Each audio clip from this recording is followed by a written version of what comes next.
about how hard you can get hit and keep moving forward.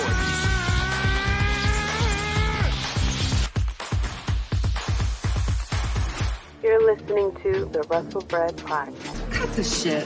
How many red carpets you guys want to walk in your $4,000 ridiculous heels? You will never be able to lace up my Chuck Taylor. This is your fault. This is your fault. I didn't get mad when you stole all my moves. Your daddy's not here anymore. How was your movie, by the way? I missed it. Mine went straight to DVD, just like yours. Careful you don't hurt your neck again going through those ropes. Yeah, what is going on? My name is Jaydee, the first effing lady of the Bloodline Entertainment Network, and this is episode 185 of the Wrestlebread Podcast. We're coming to you today with some predictions for Backlash, and if you're watching on YouTube, you can see I am not alone. I'm here with my Bloodline brothers all around me, okay? And we about to get into, everything that's going on with Backlash and everything, given our predictions. It is slightly like, a bit predictable, but who knows? Maybe one of us will think that there's an underdog out there that may win. Hey, maybe somebody will think that Zelina Vega will be walkout champion. You never know. It's the WWE. You never know what can happen. Hey, she can win at Backlash and then lose it again on Raw, just like they used to do back in the day. But I'm going to go around the room and have everyone introduce ourselves. Let's start with the professor right over here. Ivan, go ahead and introduce yourself. That is right. I appreciate you, my first lady. That's right. The number one right here of all Bloodline Entertainment Network, First Lady Jaydee for the Wrestlebread. So this is the devious one. I've been here from Circle the Bay Podcast and of course from the Bloodline Network. Put your ones up, baby. Put it up for the Bloodline Entertainment Network and for the First Lady. That is right. And that is right. And shout out to, first of all, the chat. Ben Buster saying, who's the one? We're all the one. Yes. Make sure you put your ones in the chat because we are all the ones. Shout out to Broadcast Podcast. What's up, Bloodline fam? Brian Cook, hello, JD. May the 4th be with y'all. May the 4th be with you as well. Of course, I have to rock some Star Wars right now. The shirt of one of my favorite Star Wars movie, The Empire Strikes Back. Okay. You can probably see my little Star Wars shrine / Undertaker Batman shrine going on back here as well. Love the Stormtrooper helmet. Also, shout out the streets. Hey, yo, what is going on too? So let us continue with the introductions. Over to the corner. I have to get my pointing right with Tim as well. Go ahead and introduce yourself.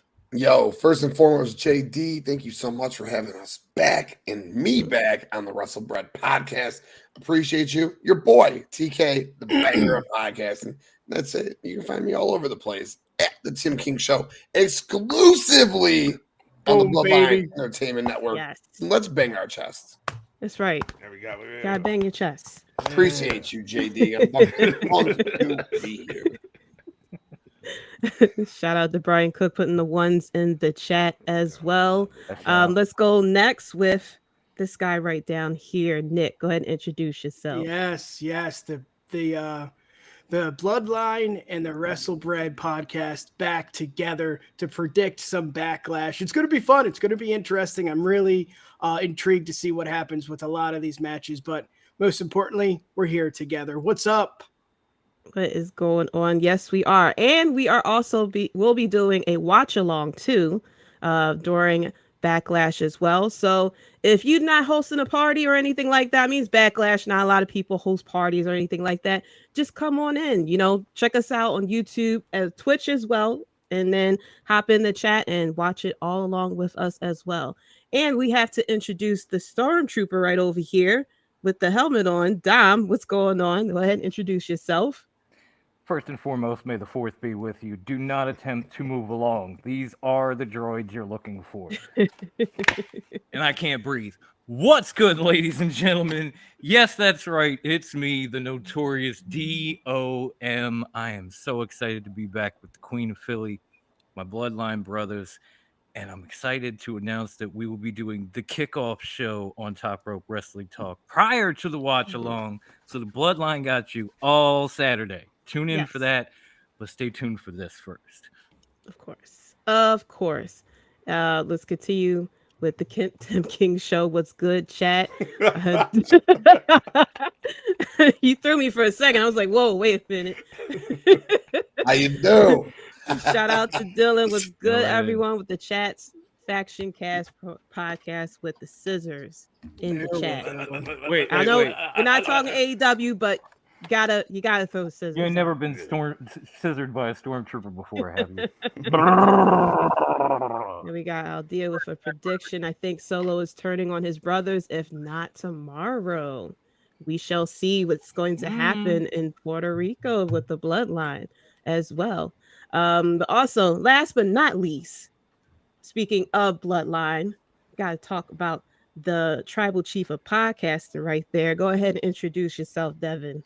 Yes, Devin Hill, do one half of Clark's Wrestling Podcast. Get your ones up, the tribal chief of podcasting. Yes, my tribal chief. He will not be there, but he will be there in spirit for the Bloodline. So I'm here to cheer for them. But thank you, Jaydee. I appreciate the invite. I'm glad to be here on the Wrestlebread podcast. Unfortunately, I am not a Star Wars fan. I don't get it. You know, no shade. I'm a Trekkie. All right, I'm a Trekkie. Picard, William Riker, Data, Worf, you know what I'm saying? The board, some real science. You know what I'm saying? Not magic, no shots, but I'm a Trekkie. I'm not making myself clear. I don't give a fuck. There you go. Enjoy your Star Wars Day, though. As long as you got a Stargate SG-1, you're fine. Right? That's fine. Star Trek, I have to deal with that. I love Star Trek. Yes. I really like Star Trek. I watched like a few episodes and whatnot, but I don't know. I like magic, so I grew up playing RPGs and everything like that. So Star Wars, it will be. Shout out to Cage by Q in the chat as well with the 1-up as well. And be sure to take that like button and do a German suplex, just like we'll probably see this weekend as well. It's probably is a bet out there of how many German suplexes we will see, how many times Cody Rhodes will be going into Suplex City as well. Be sure to hit the subscribe button. There is a lot more going on the Bloodline Entertainment Network than you just see right here. There's so many podcasts going on, and we don't even cover just wrestling. We cover anime. We cover all types of sports, baseball, basketball, football as well, MMA. We cover animes. We cover a lot of things. So be sure to go to the website bloodlinenetwork.com and be sure to check out all the socials as well, and put your ones up in the chat and acknowledge us as well. But yeah, smash that like button, hit the subscribe, and tune in to my show every Thursday live at 9 p.m. Eastern as well. And you'll be able to also, when you go to the website, you'll see everybody else's podcast that's here and other podcasts as well. Speaking of podcasts and shows that's coming, we have a new show coming called The Director's Cut. We got something to show y'all for that too.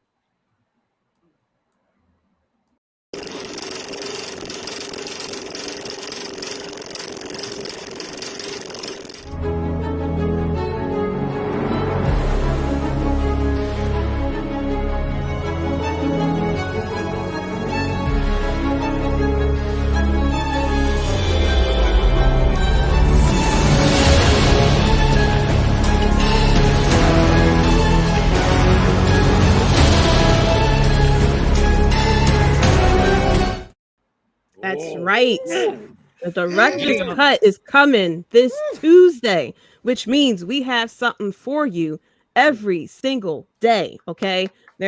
We are on we are on here more than WWE. Okay, we got more shows than WWE.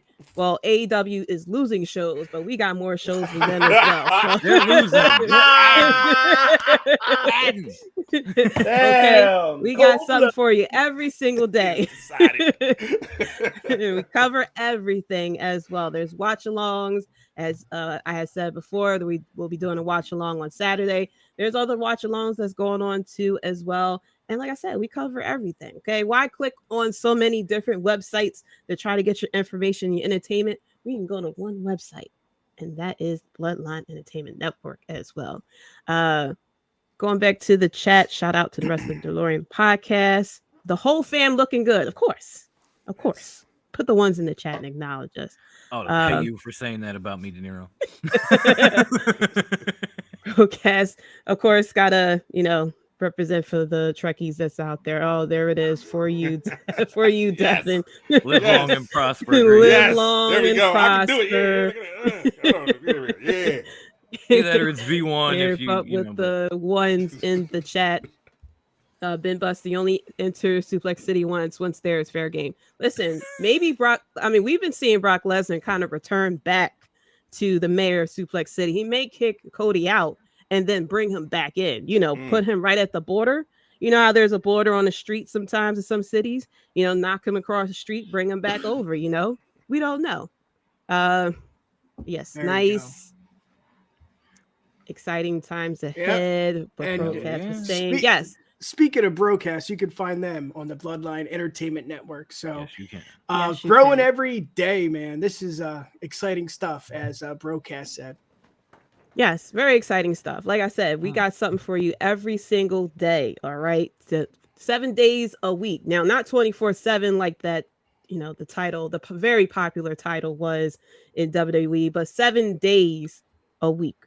But you can check out the website 24/7 as well. So there you go there. But getting into just a little, before we get into the predictions, we'll be getting into a little bit of some news and rumors. Going off of AEW, Tony Khan had tweeted today that they just hit 50,000 tickets sold in their pre-sale. The general ticket sale will be tomorrow with a lot of seats opening up. Of course, there was some people who obviously do not believe it's him buying the tickets, the scalpers buying the tickets, who knows.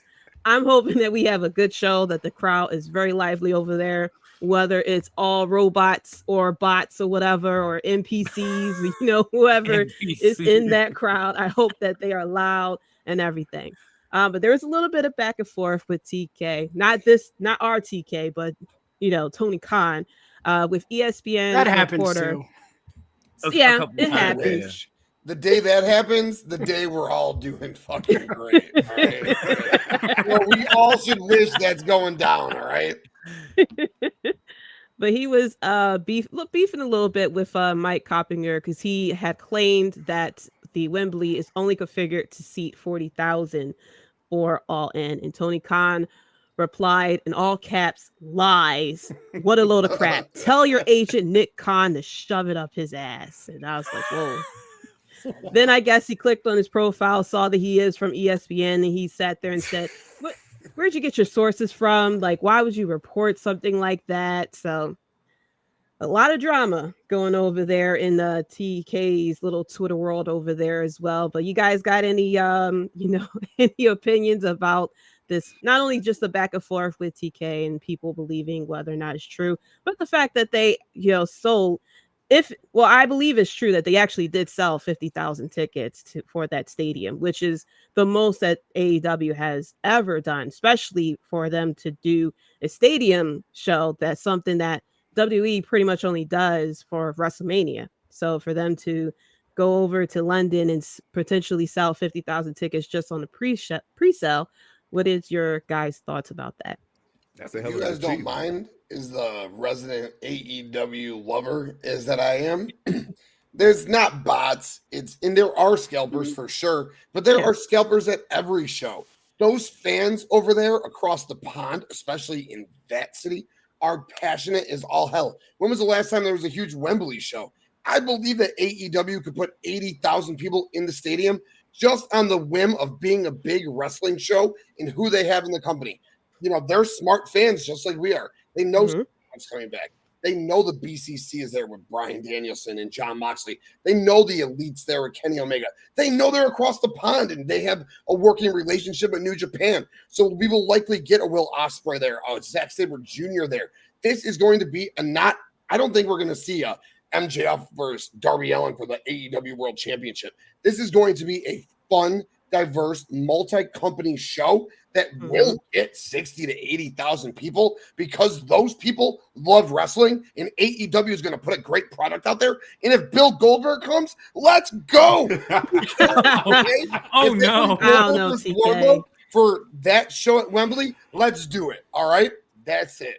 And that's all I got about Bill Goldberg over there. He had me until Goldberg. You had me until you said Goldberg. Now let me throw something in to back up TK's point here. Maybe both of them because I had saw something about this and I didn't know, so I looked it up. According to Wembley Stadium, like their website, they can be set up to hold 100,000 people max capacity.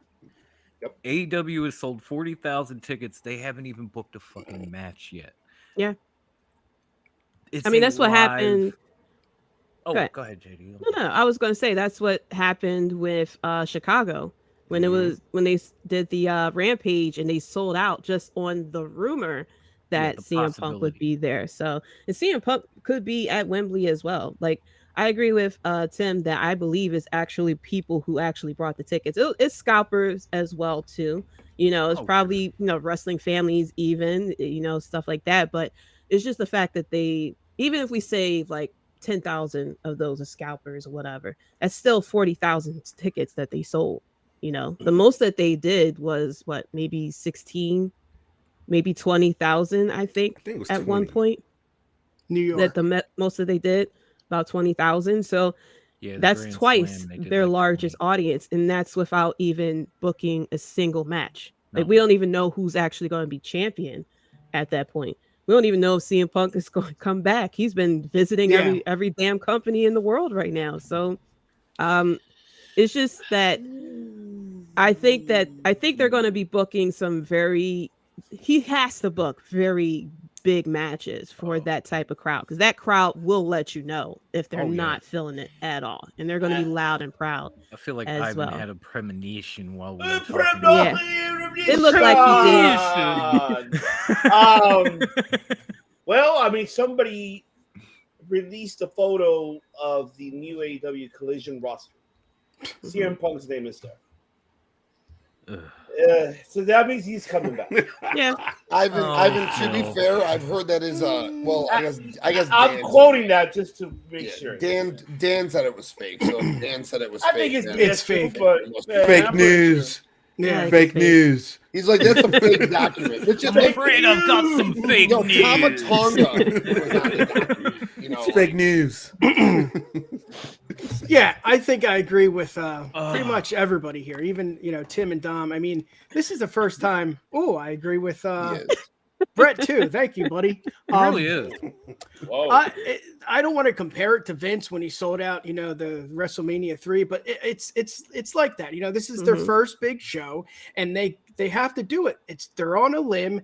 TK has to do something, and this is the next best thing. Tim brought it up with the audience in London and just in Europe in general. I mean, did you see the crowd in London? I think it was in London with Theory. The crowd was chanting Theory's theme song. Like, that's how passionate they are. He's a heel. A lot of people don't like him. That's just what it is. They just love wrestling. They don't get it enough. So when it does come around, we get something like Clash at the Castle, where it's just the best sell, the best gate, the best whatever. Everything was the best for that. You got to do it. That's what businessmen do. They go on a limb and they try.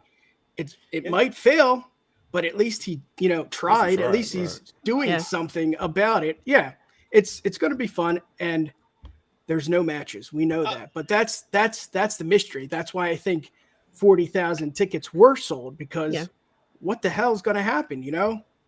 I mean, not only that, just to add on to what you're saying, besides that, the fact is that, mind you, that these other countries were way behind when it comes to the whole pandemic situation.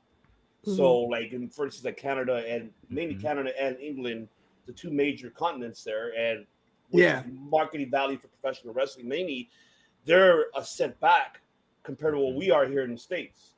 Now, I'm happy for those two mainly because they're getting Forbidden Door up in Canada. They're getting that, so I'm happy for them getting Forbidden Door. And I'm guaranteed that's going to sell out. There you go. And then of course, you know, was England as well. I'm happy for Wembley Stadium being sold out.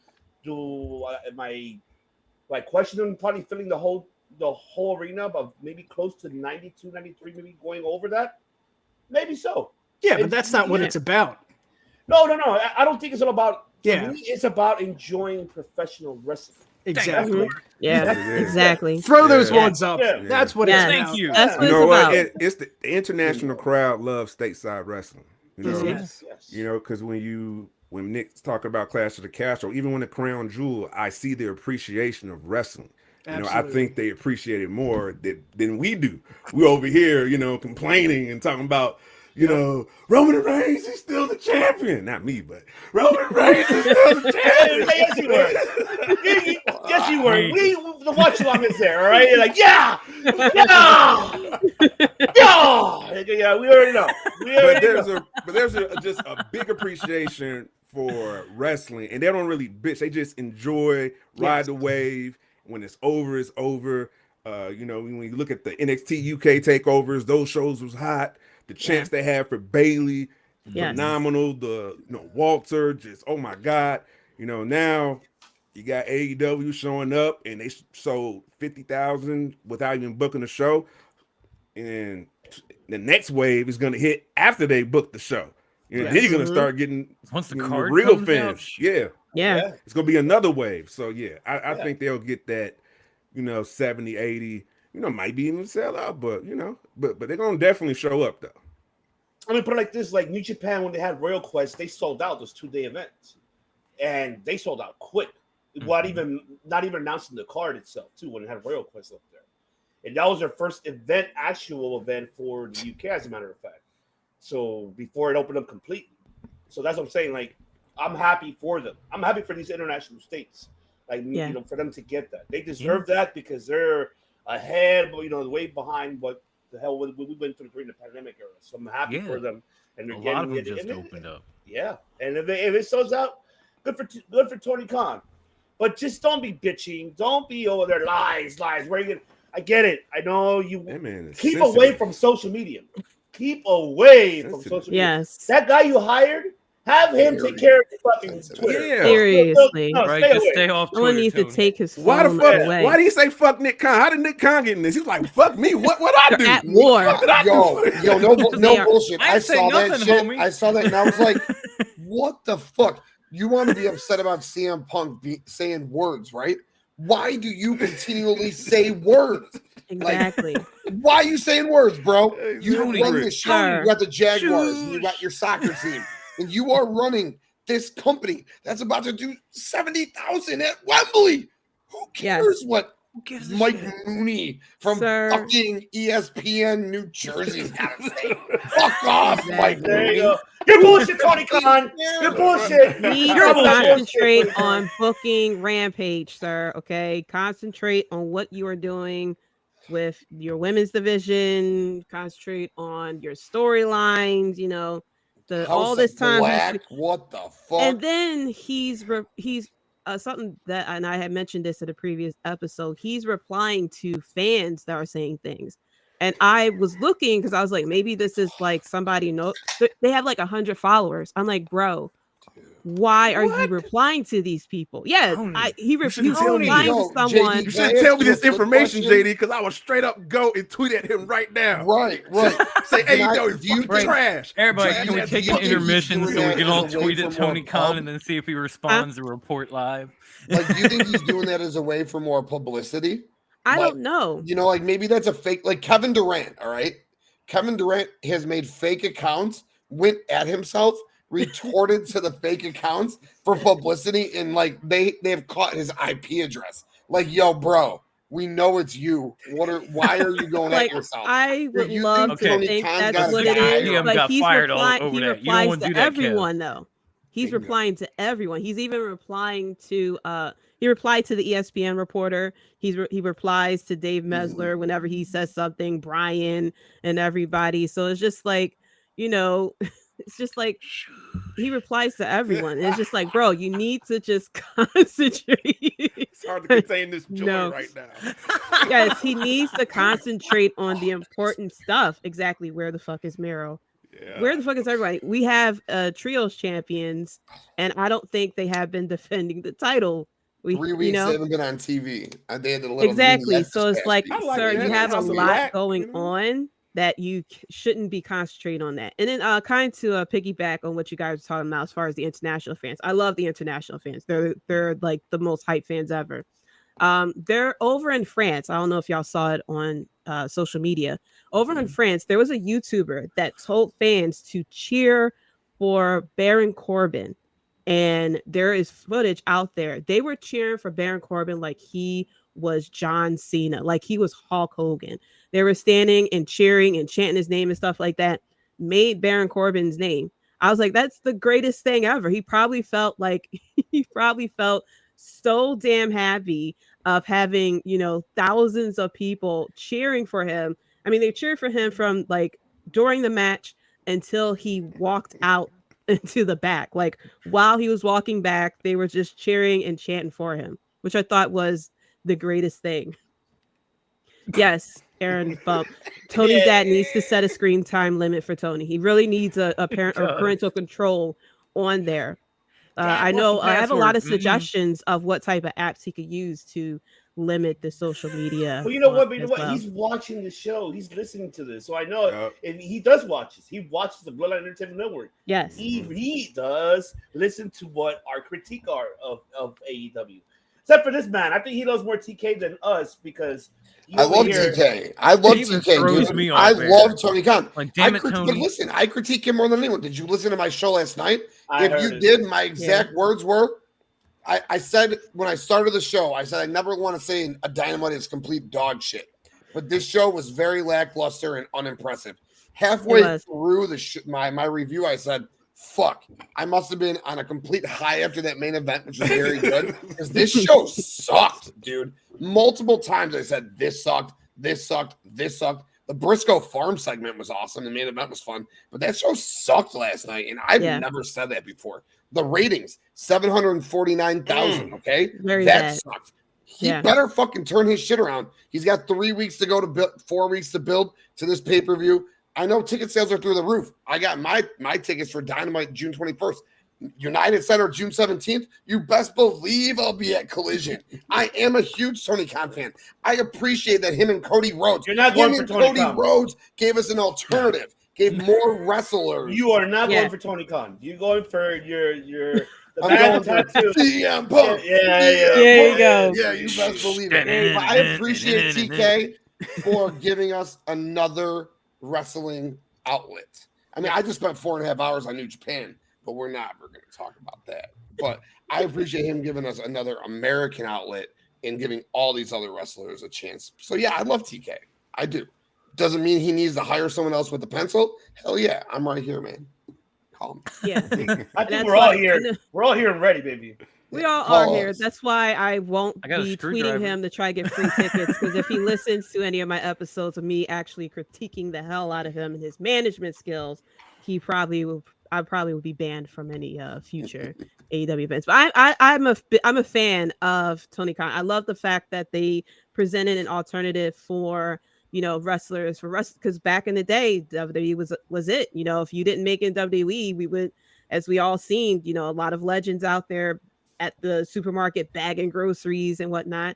Whereas though now with AEW, there's alternative not only for legends to show up and be mentors to other people. We have a lot of people who are given a second chance, and have gotten even, blown up basically. I mean, the difference between Dean Ambrose and John Moxley, for example, that a lot of people get, TV time and being able to get opportunities that they would never gotten in WWE. So I love that about AEW. And you know, I do like sometimes my dream matches and my spot fests and stuff like that. And it's a bit of a middleman, so to speak, for people who, you know, sometimes who watches WWE but doesn't know a lot of people in New Japan and stuff like that. So, you know, introduction to a lot of people from the indies and people from New Japan who, and a lot of people in the States do not get to see on TV like that. So, you know, they introduced me to the Lucha Bros and everything. So, you know, and exactly in House and the one member of House of Black, Brody King as well. Yeah, so there's a lot of things that AEW, Ricky Starks, of course. And there's a lot of things that they introduced to the American crowd that they would never have seen as well. So, yeah, but I'm happy for them as well. Also, speaking of AEW too, while we're on the subject, the t-shirt that everybody keeps talking about. The Britt Baker t-shirt.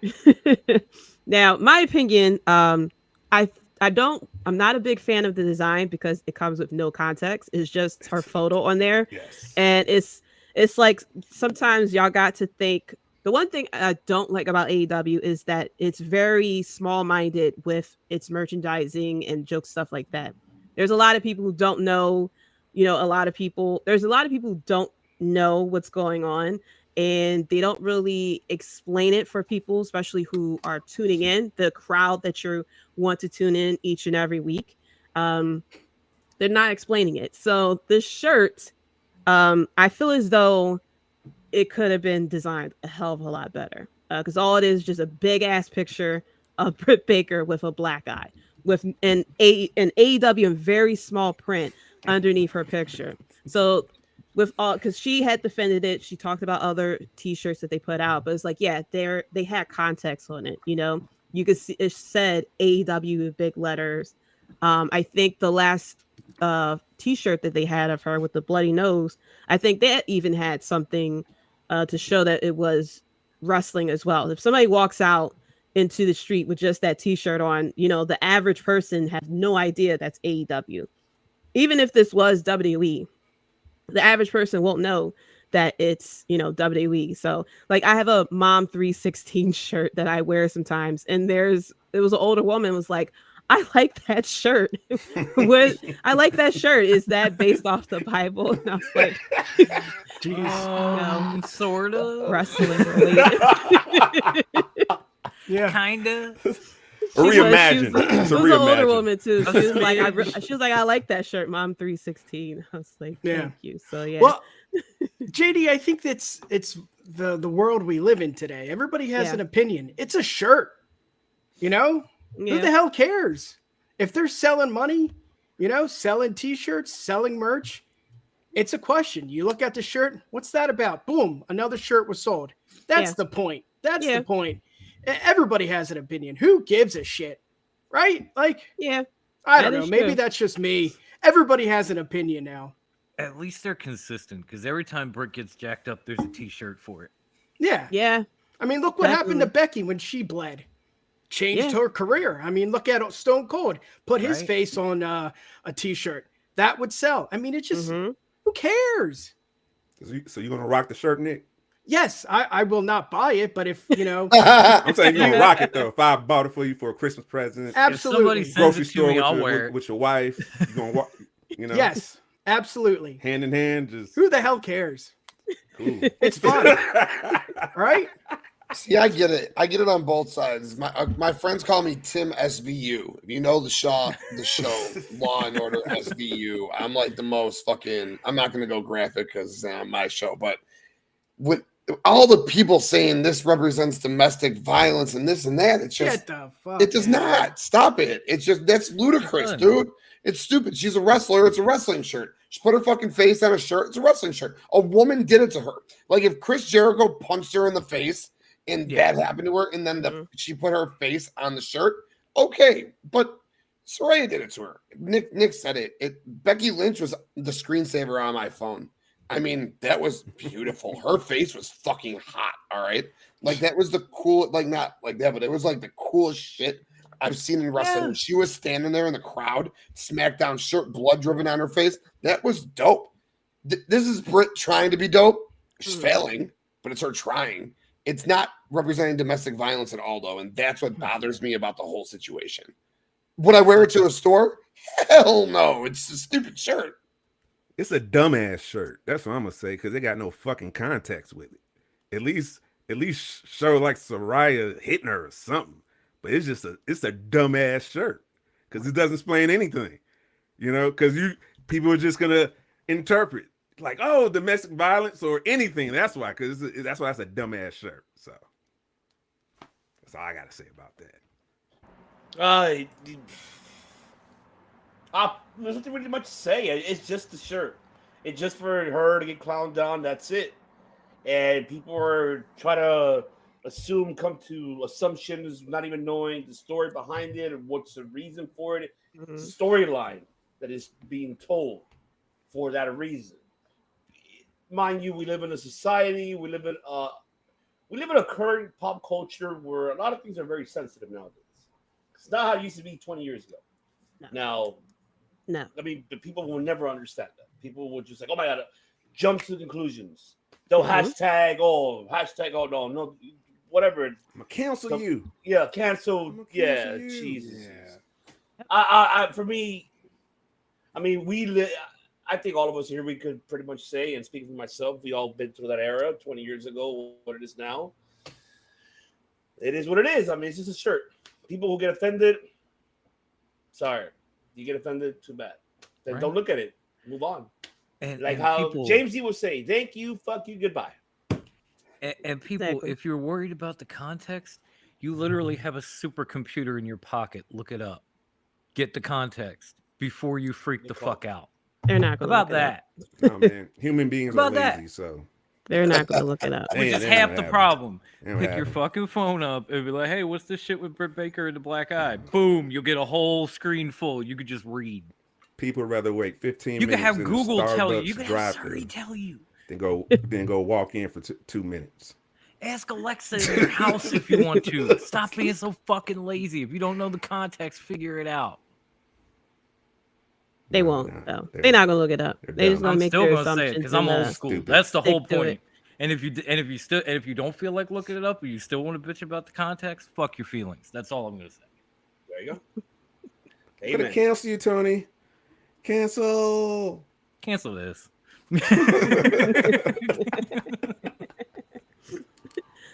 All right. So last piece of news, and this is for Devin, for all the Trekkies out there. There's a show coming called Stars on Mars that Ronda Rousey will be part of. And she'll be on there with other people like Lance Armstrong, Richard Sherman as well. The context of it is this is what it says. They must use their brains and brawn, or maybe just their stellar social skills, to outlast the competition and claim the title of brightest star in the galaxy. The celebrities will compete in missions and will vote to eliminate one of their crewmates each week, sending them back to Earth. Stars on Mars will send these famous rookie space travelers where no one has gone before and reveal who has what it takes to survive life on Mars. And Star Trek's William Shatner will be part of the show to hand out assignments via mission control. So you guys are ready for this. Spock. Some there. I didn't catch when it's supposed to come out. Start Captain's log.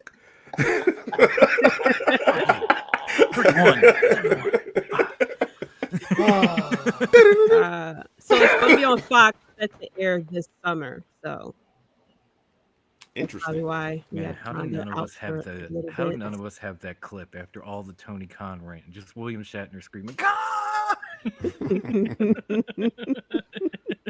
Sorry. Imagine William Shatner saying, "You are watching AEW." This is the Bloodline Network. This is the Bloodline. You know what? That's not a bad idea. I wonder how much you Oh, fuck. for a cameo. Oh my God! Hey, say it Everybody, like throw that. your money in now. There it is. We need that. There it is. Oh, Jesus. We need that. What have I done? Why do we Brain's always going. Hey, I was an Brain accessory, is- okay? Ideas are coming out. And then finally, congrats to Pat McAfee and his family for the birth of their baby girl, who's born today, May the 4th. Mom and baby are doing fine as well. Awesome. Yes.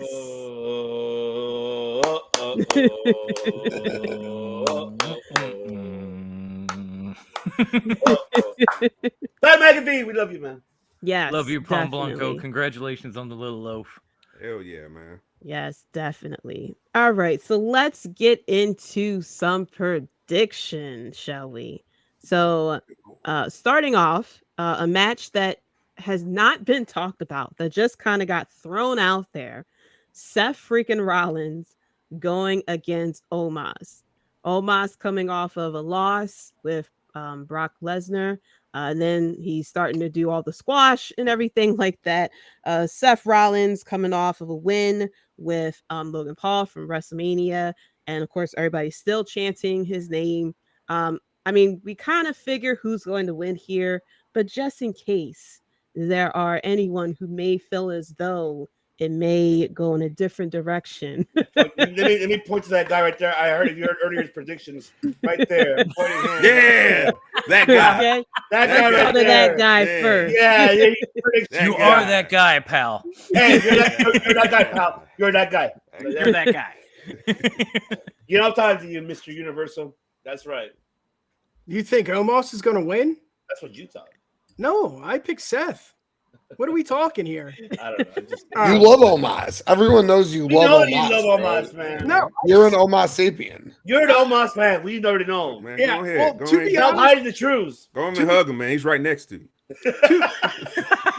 To be honest, Rub his bald head right quick. I don't get it. I really don't. I mean, maybe Seth is doing a favor for Trips. I don't know what this is about. Maybe Seth is, setting up to be in the tournament. He's going to be a contender for Raw, the new championship. It just makes sense. I don't know if he's going to win it, but maybe this is what he's doing before the tournament, before he does really well with that. I don't know.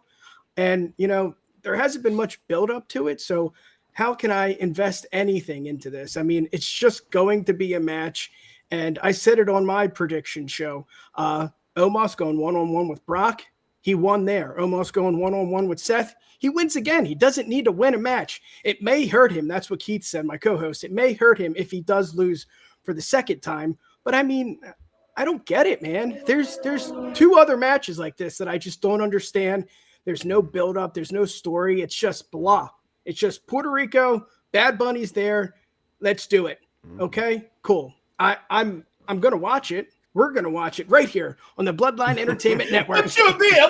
We're doing a watch along, man. That's what I just said. You were late. No, I heard you. I had to sneeze. Okay. Yeah, Seth wins. It is what it is. Next match. Well, I love we still got to go around the panel, Nick. So, I know. Just stupid. I mean, I don't think anybody's going with Omos, but we could just give our opinion on how we think this match is going to go. Like, how I kind of agree with Nick. The fact that they're putting Omos in big matches like this with him going against Brock and him going against Seth, it's helping him. But the fact that in between these matches, all he's doing is just mainly just squash matches is not really a storyline with him. Like, I was intrigued with him being with MVP. I was hoping that maybe we'll get a bit of a new Hurt Business or something going on here. But it seems like we're just keeping Omos by himself, and I think in the end that part will hurt him, that he's just doing nothing but big match, lose, squash matches, big match, lose, and then squash matches again. And it's like, what is the ultimate plan for this guy?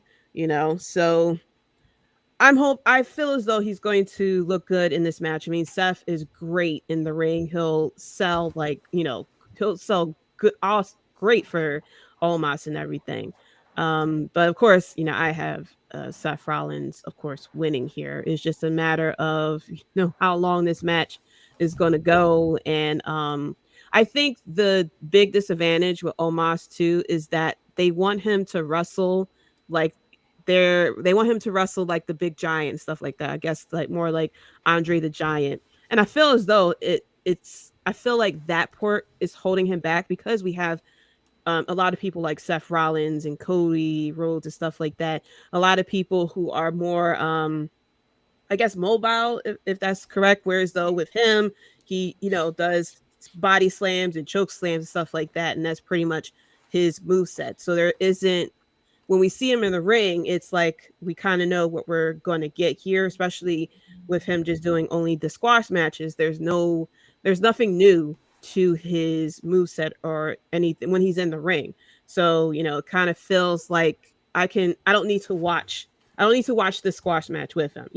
There's nothing new that's going to come from it. So I'm hoping that they figure out what to do with him, that maybe this is just, I don't know why this match was put together either. This feels like, Seth got punished for something or something like that. Who knows? But of course, I think Seth is going to win here. So let's go around. We're going to go to Devin next of your thoughts on this match. This story build is trash. It was no build at all. Like, what the fuck are we doing with Omos now? I really don't get it because I see what they're doing on the business side. They're trying to build it like a big promotional, big fight field. I get that. But if he's going to have a simple offensive move set, he needs to have fucking stories. Because if he's just going to have like, all right, short, big fight, then I don't care then. Like you don't care about the 1, 2, 3 basic ass moves he has. Then I don't give a fuck about that. I'm pretty sure this match is going to be exciting from Seth's perspective because he's gonna sell and he's gonna squeeze everything out of this match like the best he can for Omos. So from athletic point, I think it's gonna hit, but story wise, I don't care. Build wise, I don't give a fuck. Yeah. I just see it just seems like this is what Seth has to do before, I don't want to say it, but he's going one-on-one with someone for the title. You would think he's the number one contender at the end of the tournament. Maybe he's doing this for trips. Maybe Vince, yes, we can bring his name up. He is there. Maybe there's something with that and trips and Seth. You got to believe Seth is the guy. I think we all think that too. It's just, maybe he's just doing this as a favor. I don't know. And it sucks because where's it going? What's the result? Let's hear it. If you don't mind me asking, sure. If you could put that comment back up on the screen, if you don't mind. So, at the end of the day, and I've said this a multitude of times at this point, why is every bad idea Vince's? I don't understand. Is Triple H a golden goose? Like he's gonna have bad ideas. And secondly, please book Seth Rollins right now. What are you doing right now before he goes into this world title tournament? So, a lot of things. Playing this dragon of Omos. All right. Cool. I get it. You guys don't like it. He's a big idiot. He sucks. Omos blows. Whatever it is, what it is. No story. At the end of the day, Omos is very talented for a big guy. He moves very well. He's not Kali. He talks well. They put him on MVP. Devin, I know you said there's no story now. The free agent thing with the draft, that's going to be his story. MVP is going to go negotiate. You want my giant on your show? And maybe, just maybe, he goes and negotiates Omos' contract on SmackDown and gets the match against Roman Reigns for a Night of Champions, and that's fucking mind-blowing. and yes, so I get it. I'm not saying Omos is great by any means. He's average. But you guys all make it seem like he's like the biggest piece of shit in the world, and the dude can move fine. I just don't like his booking. I'm saying that. Okay. I don't like his booking because I can appreciate a big guy with simple move set. I like that because it's old school, but he needs to have stories with that. It makes sense with it paired up with stories, something like that.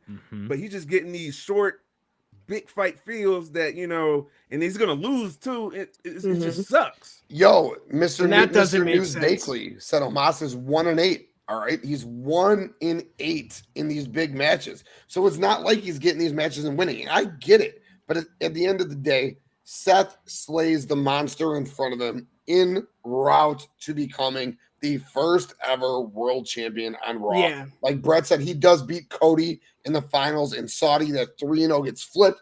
Cody's story continues, eventually takes it off of Roman. It's Seth. I didn't mean to be so long-winded, but God, it's not Omos. It's the booking of Omos, the guy himself, the man himself. We're not talking about him. Not talking about the booking. We're talking about the character, booking. Tim. Yeah, the booking and the limited moveset.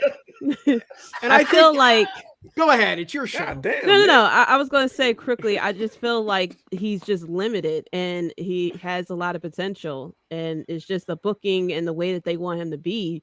It just limits him. Because I seen him on. I forgot what show it was. I saw him on. He was on some show as he was like a bartender or something like that for like a talk show or something.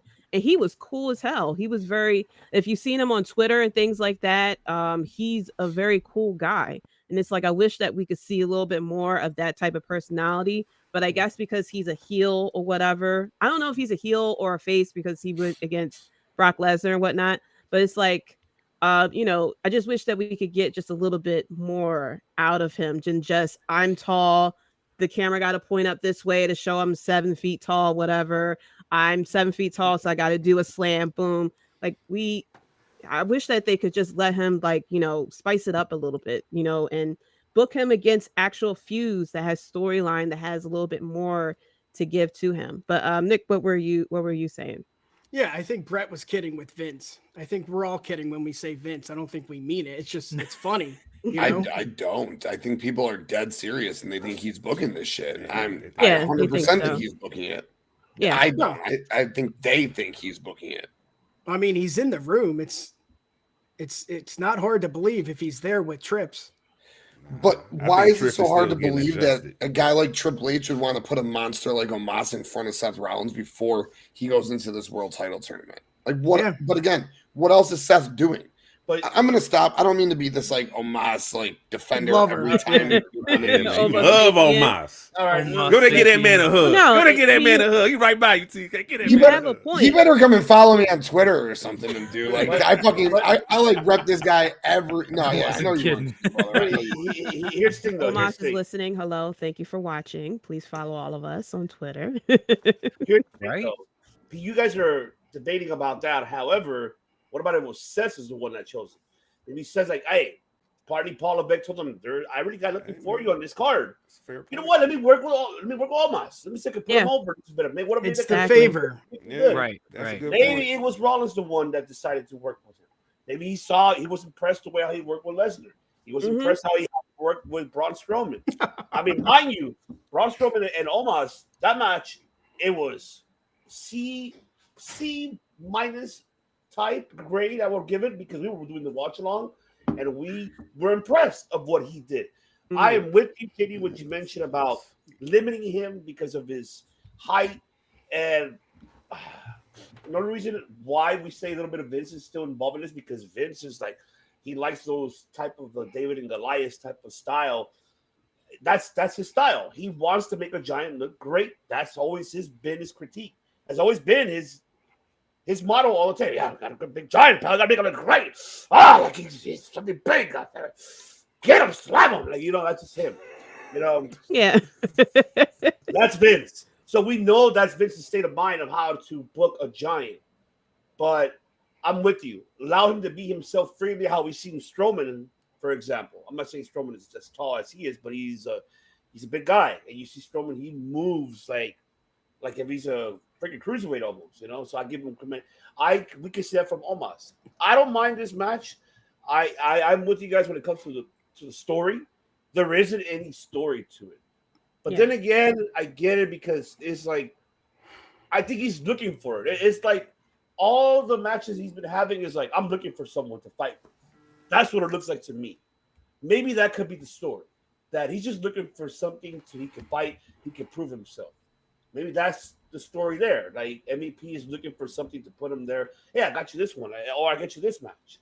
You know, that could be the story there. You know, and so we can, you know, argue, it was Vince, it was Paul. No, what about it was said, you know, free agency, that can be his story. So that too, yeah. Implementing that, there you go. That too. And therein lies my problem with the whole thing, because we don't know what the story is, because these two have literally not been on television together since the match was announced.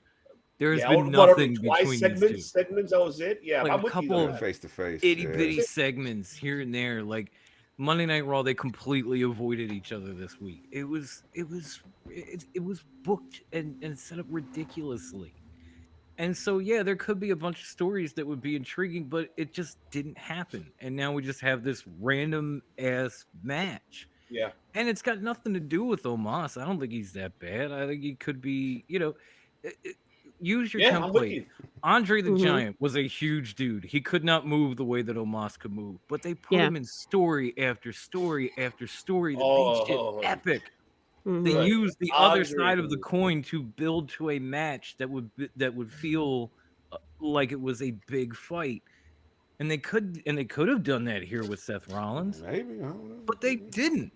So now we just have this random AEW style dream match that isn't. And fuck, let Rollins win and move on and get going in this tournament. If you don't care to give me a story, I don't care to really give Omos a shit. I think this is going to be entertaining, though. It's going to look good for Omos, regardless if he loses. Doesn't matter. It puts him over. Now, regardless of what you said, Andre the Giant moving. Oh, he can move. Go back to the All Japan shows that he used to do. Oh, yeah. I'm talking about later Andre. You know, he was already Andre. WWF Andre. Yeah. Well, it might not even end with a 1, 2, 3. No, it could be DQ. Yeah, it could be a DQ and this continues. Because if they really see something in Omos, and I think they do see something in Omos similar to Tim over here, I think if you lose back to back, what does that do for Omos? Shots fired. Right? What does that do? It does nothing. And you're on mute, Tim. You're muted, Tim. You're muted. Good. You're muted. I love it. You're muted. You're on mute, bro. Like, thanks. Damn, fuck. Amateur. I'm sitting here thinking you're lip singing for a second, then you started to really talk. Yo, you're saying like Dirt Shit Dan says, he's 1-8. What's the matter if he goes 1-9, 2-8, 1-9? I think it does something. Absolutely. You can't lose back to back. Braun Breaker versus Omos. Who would win? Braun Breaker. Braun Breaker, probably. Braun Breaker now, he's shit. Look at the Big Show in his later years. Pretty much always. He never won. Kane? You know who's got the most losses in WWE history? Who cares? Kane. Fucking crazy. That's what they're there for. They come in, they play their role, they dominate, and then they put people over. Hey, at least Omos is a good guy. Fucking talented motherfucker. It's got nothing to do with him as far as I'm concerned. It's just, what the fuck? He's a good kid. I know this feels like a match we would see at Saudi, and I guess because that they're having the tournament, that they decided to throw this on Backlash. They could easily have been that they wanted to give Seth something to do before he goes after the title at the tournament, and probably to put him up against the biggest guy they have there to kind of put Seth over a little bit more. It feels like a 2K match where you pick your own guy. Like, all right, I'm gonna be Seth Rollins. So let me get a random opponent. Oh, Moss, fuck. All right, let's do this. Like, that's how it was booked. Yeah, that's exactly how it felt. It was like no storyline or anything like that. Nothing on Raw or anything either, as far as setting up the match. So this is probably just to get just for people to sing his theme song. They just wanted to put him against somebody who could take the loss. That's kind of what it felt like. But on to the next match for the United States Championship. We have Austin Theory going against Bronson Reed and Bobby Lashley. Theory going against some meaty men. All right, so let's start with Tim.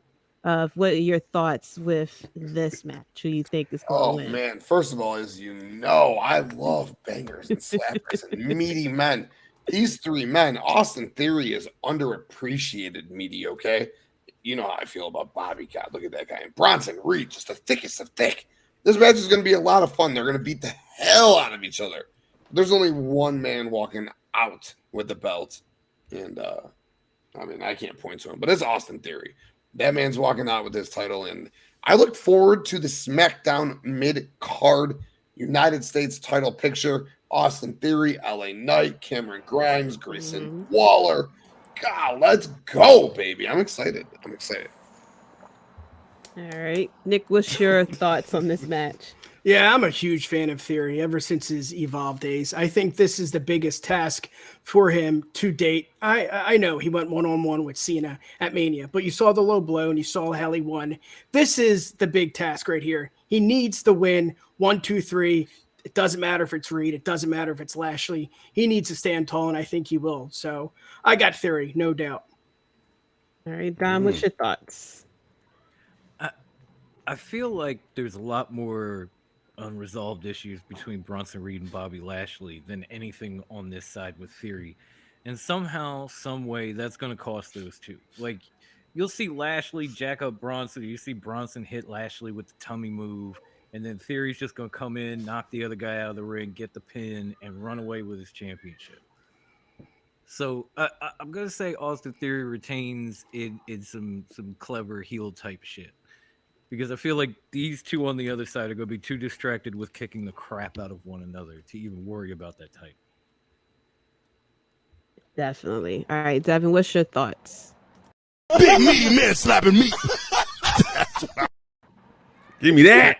So I'm talking about Reed, Lashley, meaty men. Let's go. But obviously, I got Austin Theory. He's going to retain, but it's going to tree branch between Reed and Lashley. They need to go ahead and just flesh out this feud they have.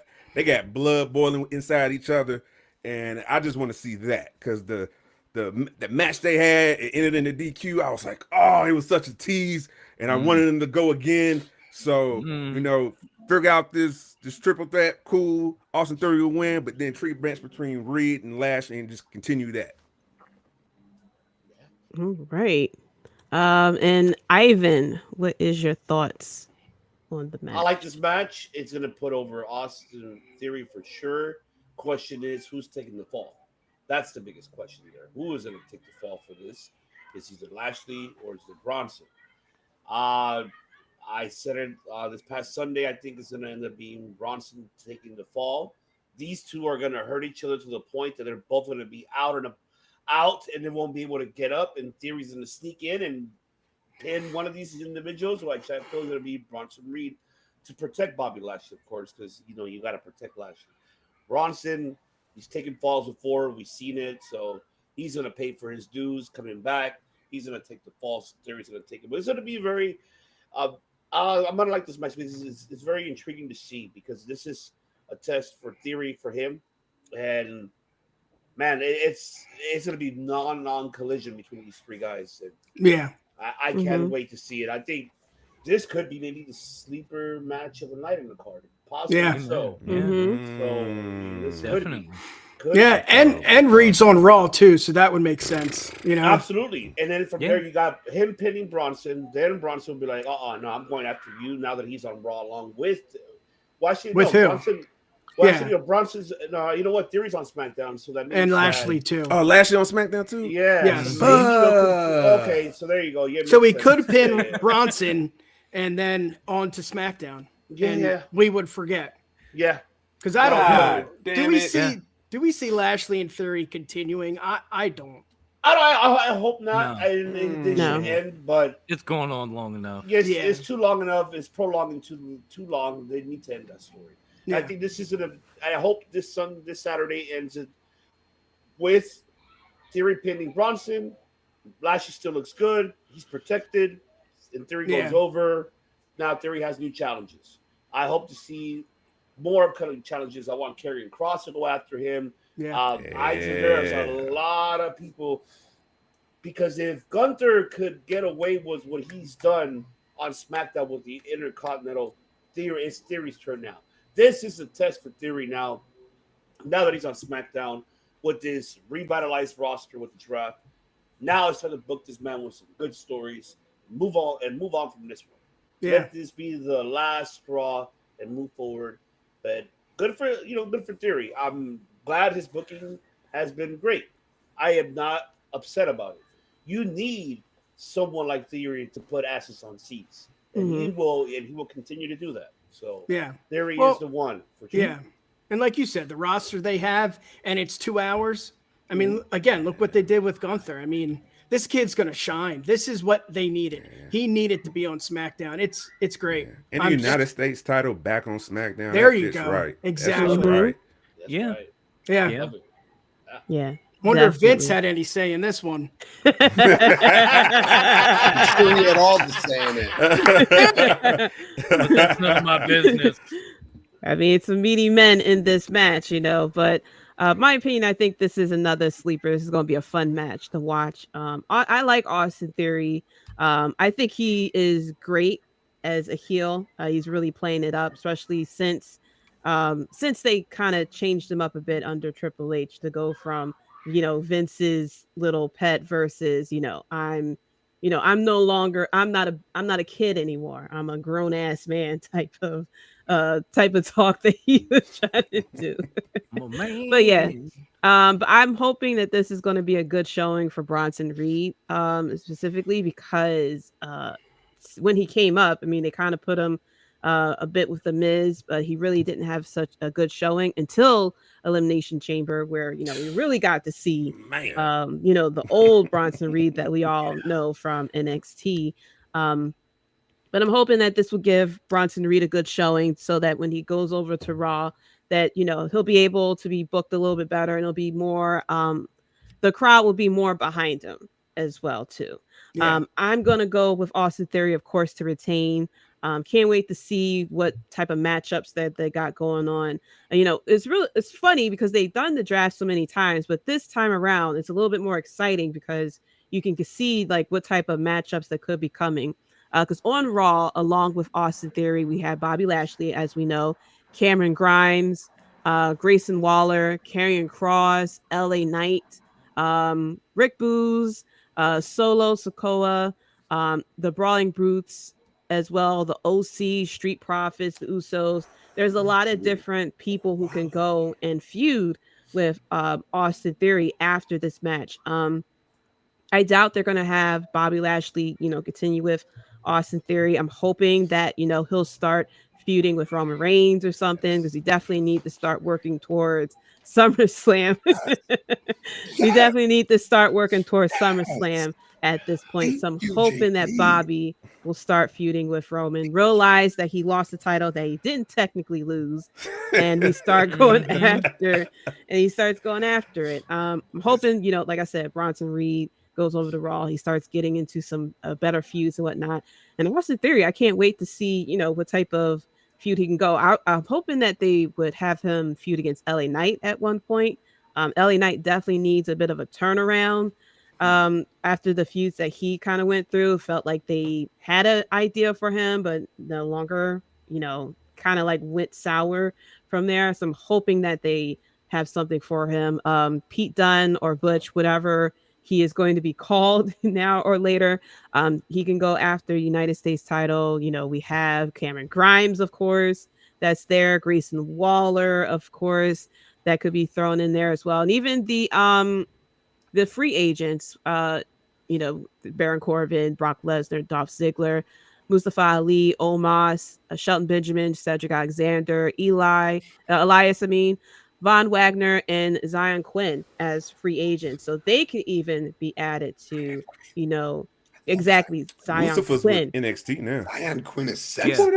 Sexy. Yeah, he got drafted by NXT. Fantasy booking right quick. Give me Bronson Reed and Brock Lesnar. Give me that. Yes. You want where you left off. They dropped the ball on Samoa Joe and Lesnar. They really did. Yeah. They could have had a prolonged feud with that.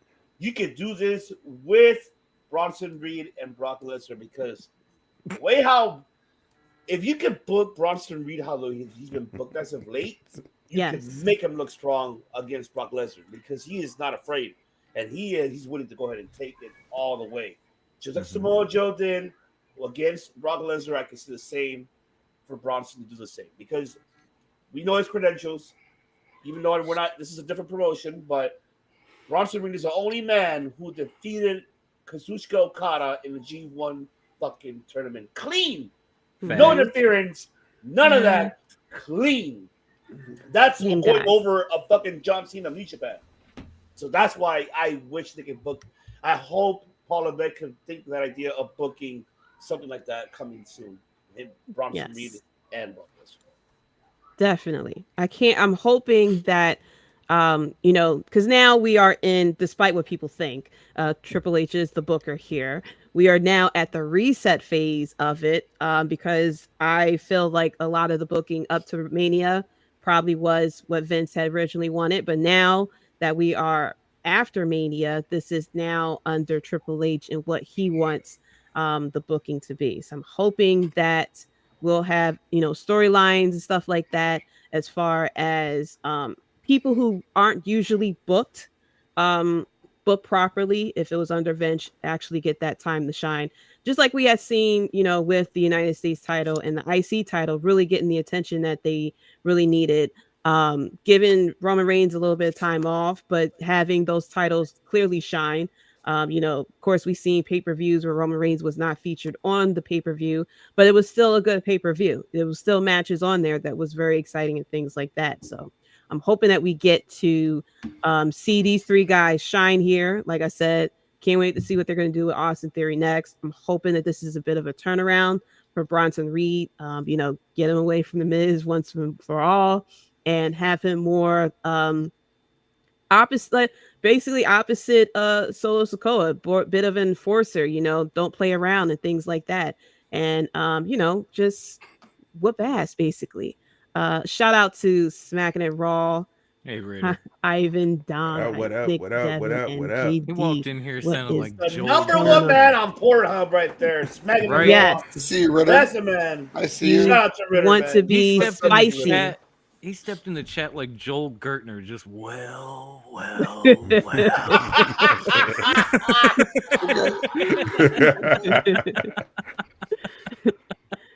Yes.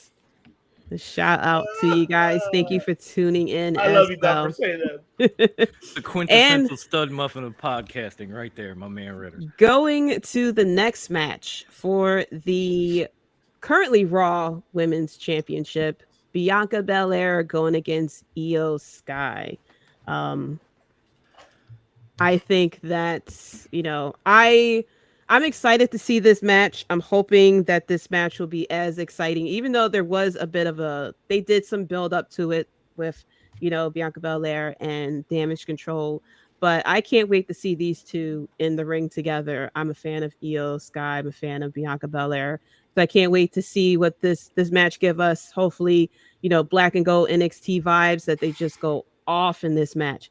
Of course, I think Bianca is going to retain. I don't think that they're that crazy to take the title off of her on Backlash.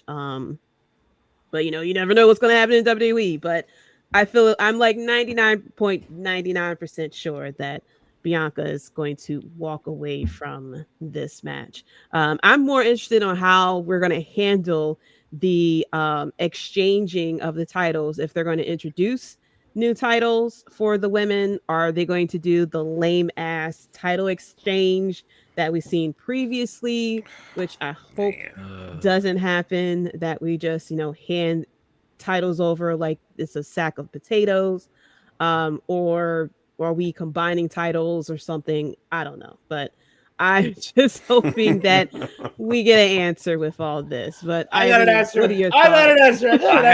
I got an answer. I do too.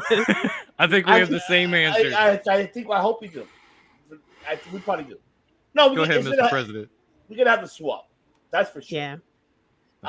And I guarantee you, the swap how it's gonna happen is gonna be prolonged to the next year's WrestleMania, because guarantee when to see each other good. Mm-hmm. Yeah, we may be swapping belts right now, but you and I, we're gonna see each other soon. And when we do, it'll be for these belts. and I'm gonna go Nettie first because then we can have the undisputed women's champion right there at Mania 40. That could happen. Ripley, Bianca, Mania 40, make it happen. Paul Levesque, make it happen. Damn it, if I had the Batista thing, I would hit it right now, but I don't have it. Hit it. Give me what I want. Give me what I want. But I think I'm happy for Io because she's finally getting now a spot in a paper, a PLE, excuse me. I know, Travel Chief. Before you were, yes. Thank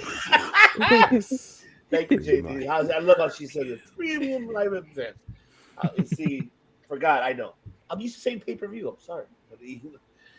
It's that's right. It's gonna be a good match. I think I'm hoping what I really wanted this match. No interference. I hope Io probably will tell, Bailey and Dakota stay behind. Yes. I want to do this on my own, and for her to showcase herself in front of a Latino crowd of Puerto Rico. We know her credentials. I'm not gonna go through them. Io Sky is phenomenal. No pun intended, AJ Styles. But I think she could really showcase and put up a hell of a match to Bianca. Of course, they got Bianca retaining. But I think it's going to be a hell of a match. And I'm hoping that Io shows up and shows who is Io Sky. And so that's what I'm invested in. And I hope she does really tells them, stay behind. Let me do some of my own. No interference. One-on-one. Mano y mano, mujer y mujer, woman and woman. That's what I want to see. Definitely. It is decided. I'm hoping that it is just straight up one-on-one, that there isn't any interference or anything like that. So, switching over, let's get Devin's opinion on this match as well. Man, I am excited for Io Sky. She gets the spotlight, especially against the EST. So this way she gets to elevate, her character as well in front of the crowd, big crowd in Puerto Rico and San Juan. So this is going to be the perfect spotlight for Io. And then you got the EST. She's going to do what she do best. All right.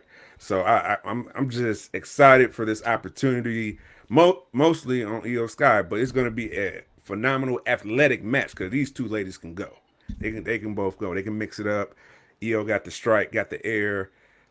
You got ESC. She can pretty much do it all. She can just adapt to your skill level and she can just figure it out from there. So yeah, I got Bianca Belair to go over, but Io Sky, she's gonna lose but still go over though. Yeah, that's right, my Trouble Chief. That's why I acknowledge you. Definitely. Appreciate it. A lot of love going on in the chat. Yeah, I had a lot of love. Right? A lot of love going on in there. Yeah, in the especially chat. Io, man. Full She's moon looking in the bad live right now. I gotta chat. say, What is going on?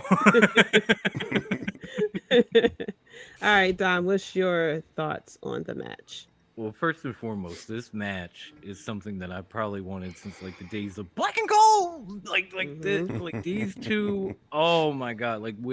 Yes, Bianca is amazing. That's been proven on the main roster for the last few years. But Io is just a phenomenal talent that we're just starting to scratch the surface on main roster. If you go back and follow her from Black and Gold like I did, or even further, the kind of competitor, the kind of wrestler that she is.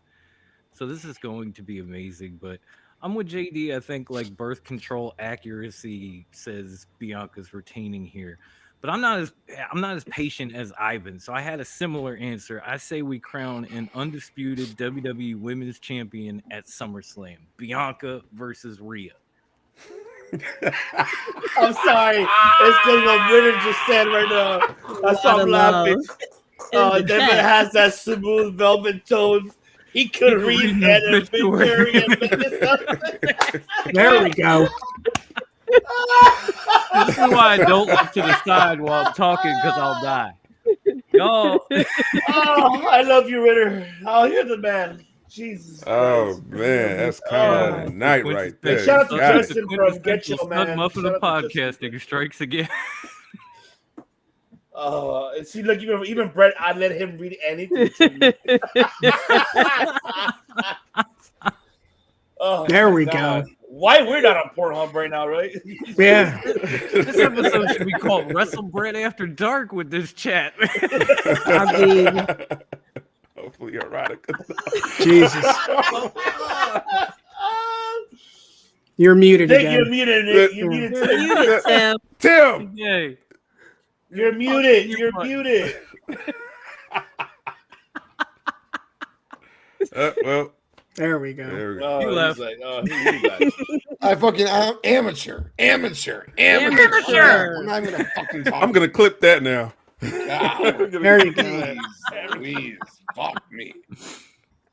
I don't even know what I was Hey, saying. but Devious Cycle is there though. Devious Cycle. We're still There here. you We're go. We're still still here. here. I see that. Always Similar, yes. Yeah, Similar. the chat is lit tonight, man. We Yeah, appreciate it it. is. Hit that like button. Hit that like button. We all at. It's only 10 Yes. o'clock over here. Yep. Oh, Tim Tim the Muter. You know, I'm not gonna lie. That's a great name. I'm gonna get. Oh, Just in time, because he's Justin. always What's up, buddy? just What's in up? time. What up? The man Yeah, that I'm not gonna nicknamed lie, me though. the notorious My brain right now, DOM. I love that dude. We love you, bud. It's fantasy football season, rookie draft. So I'm doing like 4 rookie drafts right now at the same time. So like I'm muting because I don't want to be talking out loud. Like I mumble to myself. Yeah. That's it. And then I come back. Oh, I'm holding myself back because fucking Riddle, man, that rasping voice. Devil mania, baby. Yo.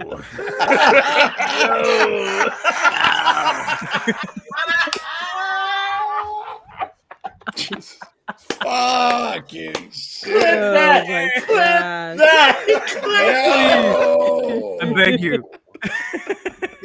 It's your boy. Oh, My wife always gives Oh. me fucking shit for that. Yo, my boy TK. Fuck you. That gotta be clear. Oh, That's that's Oh, real. my goodness. That's real My tears, man. y'all. Oh my god. I love you, Yeah. brother. Love you guys. Love you guys. Everyone in the chat and love everyone here. Oh, Very man. much so. Oh God! Shout out to All the right. chat. You Shout Shout out to out everybody. to the chat. All right. Yeah, buddy. One's in the chat for the chat, okay? There Yes. You guys are awesome. I acknowledge you. Thank you. Acknowledge our tribal queen right here, the sister right here. who There is we Queen go. of Philly, the queen of First Philly. First Lady of the Bloodline, The first lady right there. You see? first of her name. That's a compliment. Thank you so much. I'm not alone. Yes. Yes. You got that verbatim. You got the What is going It on? means you listen. Love you. Tim is my dad. Oh my god. Moxley. My goodness. We got Tim is my dad. That's what. Oh Happy shit! baby. Oh, man. I thought I was his puppy. He said I was his Man, puppy. You're his my dad. I'm cheeks his hurt, puppy. Uh-oh. Sorry. Ugh. We What, have, y'all Sorry, fight show. for we have custody dual now? ownership of the Sorry, dad show. rights. Oh my gosh. Smacking it raw. He got Well, yeah, Triple H so- nose and voice, everything is Moxley. Now, to be fair, I have a Triple H nose. Okay. No, So you I got shaded the this nose. game. Shaded to that You there. see this shit? It's time to play the game right here. Yes. No. Oh, fuck. Wow. I feel like we need a This is stormtrooper in the fun. building just to be I like, love it. move along.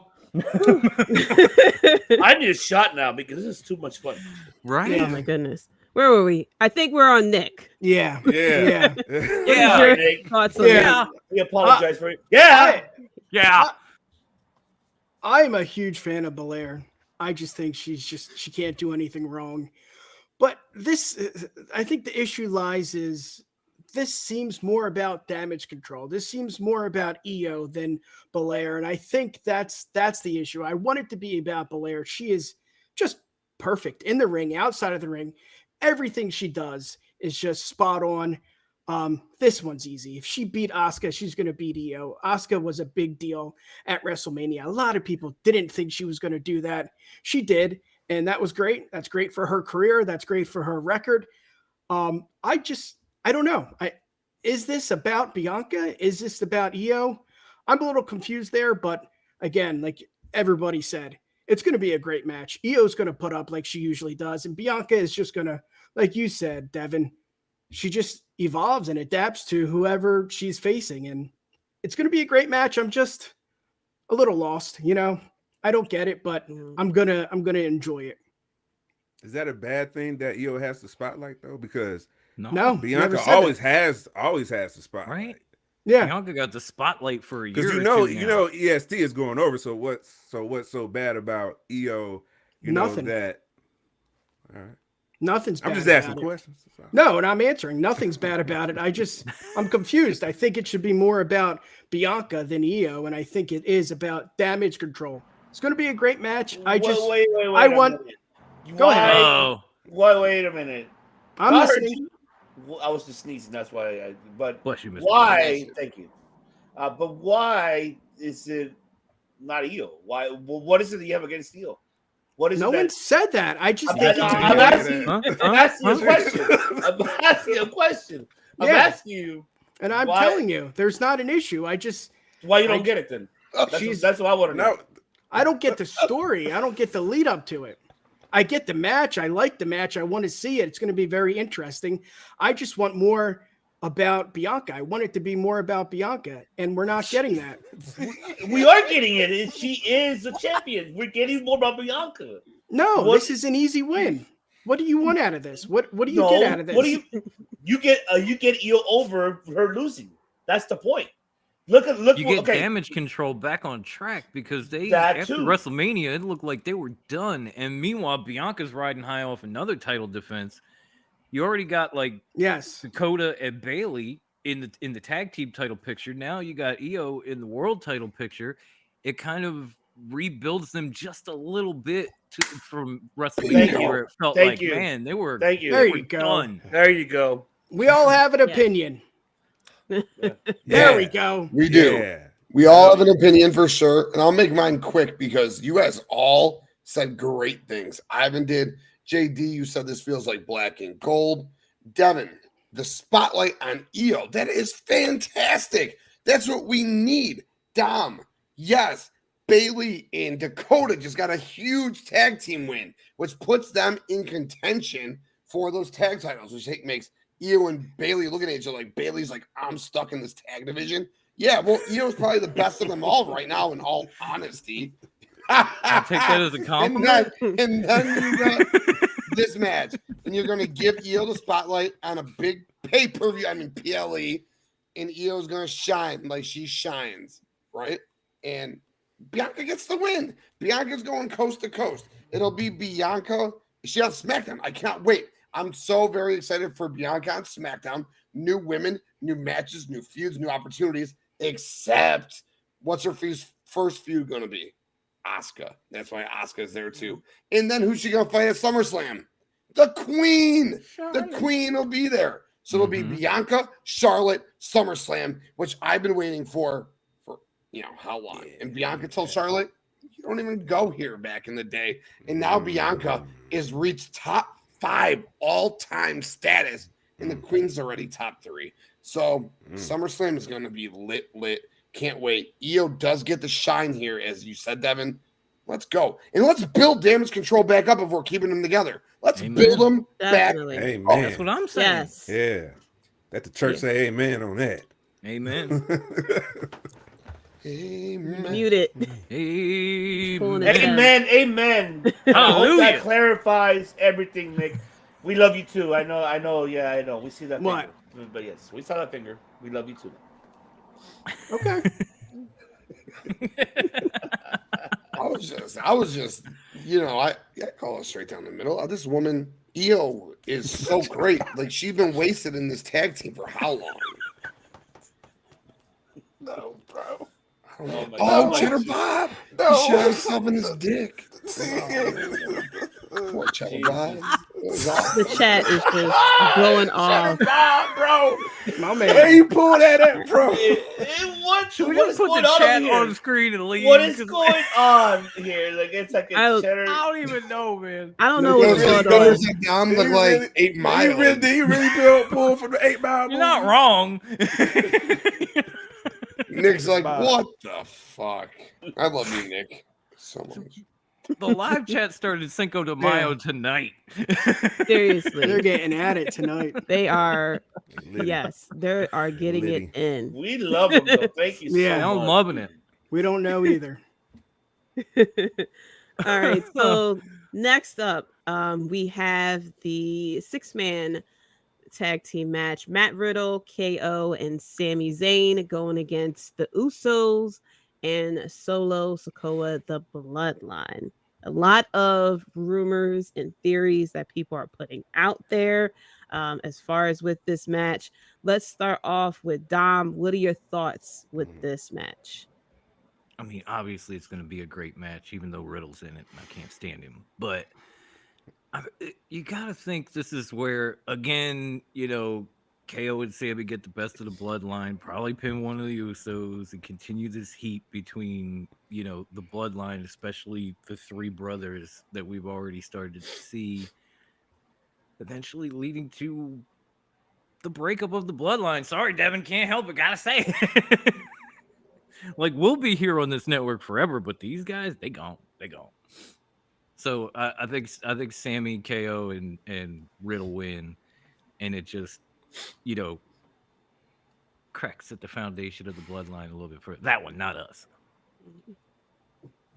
All right, Nick, what are your thoughts on this? Yeah, I thought the same thing too, and I even said it on my show. I think KO, Riddle, and Sami are going to win. But afterwards, and after thinking about it, I think it makes more sense for the Bloodline to win. I think Jimmy and Jay need to bring something to Roman and say, Roman, look, we lost the titles, we lost a few matches, but we won this match, and this is what we got for you. And then we see what happens. I think that's how you continue the storyline. I think they need something. They need some kind of win. Maybe Solo helps them there. That would make sense. But I changed my picks. I got the Bloodline. It just makes sense. Interesting. Maybe EO will have a spotlight. There we go. He's still mad. It's not mad. It's fun. I love it. All right, Tim, what are your thoughts on this? Yeah, so on my show Tuesday night, I said it was the Bloodline. Justin almost talked me into the KO side of things. But first of all, Dom, you made great points. And then Nick made even better points because at the end of the day, the Bloodline has to win. The Usos have to win. It's not for the tag belts. Riddle takes the pin. Solo knocks his ass out. The Usos need a big moment. The Bloodline is not ending anytime soon. There's a reason they all went to SmackDown.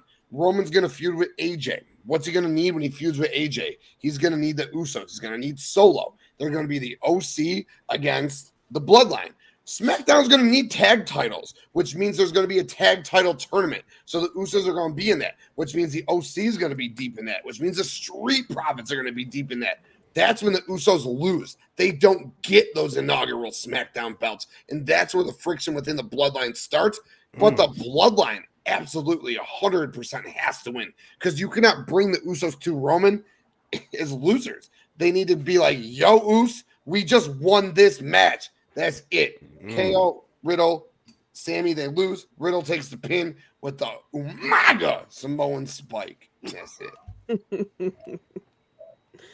All right, Ivan, what's your thoughts on this?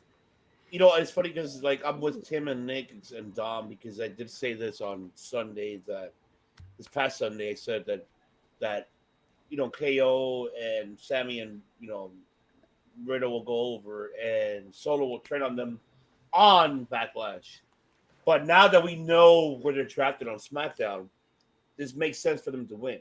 But however, I think it's going to be Solo the one getting the win. Have Tim mentioned, and I think that is. You want that because right now, if everybody's watching right now, WWE, they're really making Solo.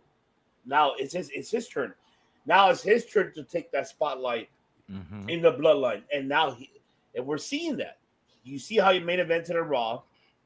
Prior to that, we saw him SmackDown. So he's been doing this as of late.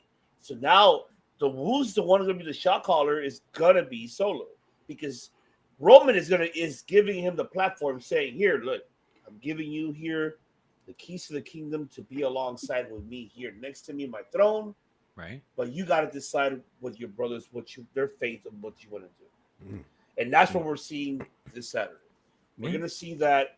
And I think what we're going to see is how Tim mentioned, Riddle's going to take the fall. And because it's going to be a close call that the Usos fuck it up somehow, some way. And they're about to lose. And last minute, Solo comes in and saves the match, gets that W for the bloodline. And he's going to look at his brothers like, what the fuck are you guys doing? You guys are fucking it up. And that's when we see Roman like, hey, you know what to do. Eventually down the line, it might happen. It might have that turnover. It might have that. I hope it doesn't, but I think it is. I think eventually down the line it's going to happen that Solo's going to take his brothers out. But this is going to be the one. This win, if Solo gets this win for sure, that's how you know that Roman is more like, you're my new right-hand man. It is right here. You're no longer the enforcer. You're the shot caller. You're right here next to me. Peace. Next to my throne. So that's what I see. Later, bro. Appreciate it for Shout coming out through, to man. Brett. Thank we you love so you, much brother. for coming in. Brett, I love you so much, bro. Brett. Yeah. And Ivan, thanks for all the writing and everything you Yes. do on Yes. BloodlineNetwork.com, Yes. bro. Appreciate Yes. you, dude. So we much. love you, brother. Thank you. Thank you for Drink- tuning in. Thank Drink you. some water.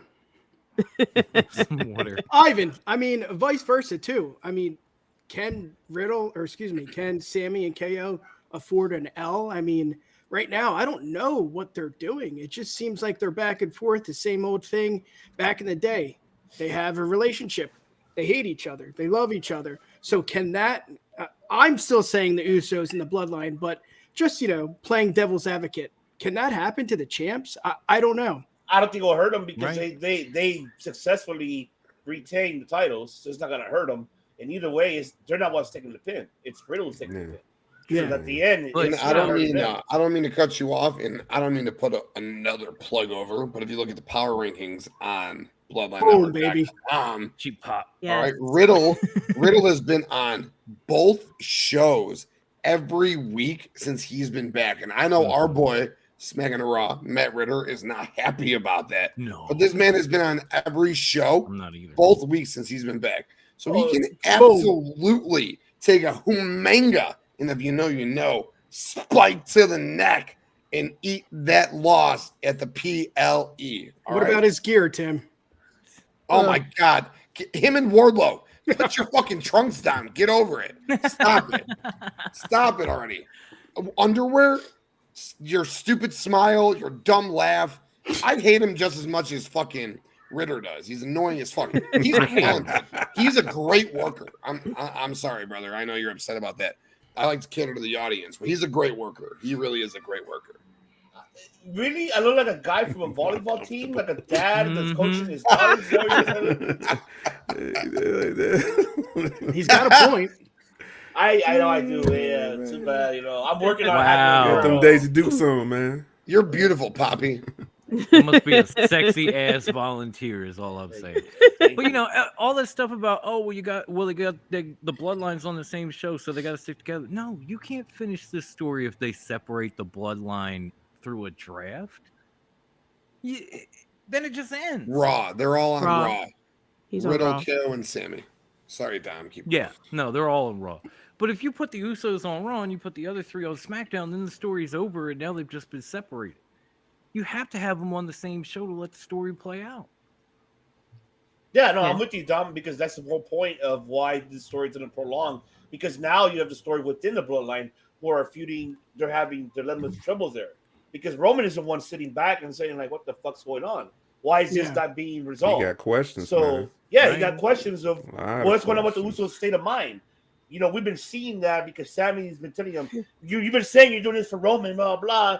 And you see Jimmy over there, see Jimmy and Jay arguing with each other. Yeah. Solos are like, I don't give a shit about that. I'm just trying to represent the bloodline and make things happen. So now that's what I'm saying. Right now is his spotlight. Now is his time to shine. Heck, I wouldn't even mind if he be the next U.S. champion of anything.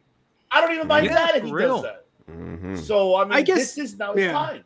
I guess the question I have is, why Riddle? Why does he take the pin? What does that do? Well, I think it should be you protect your champions.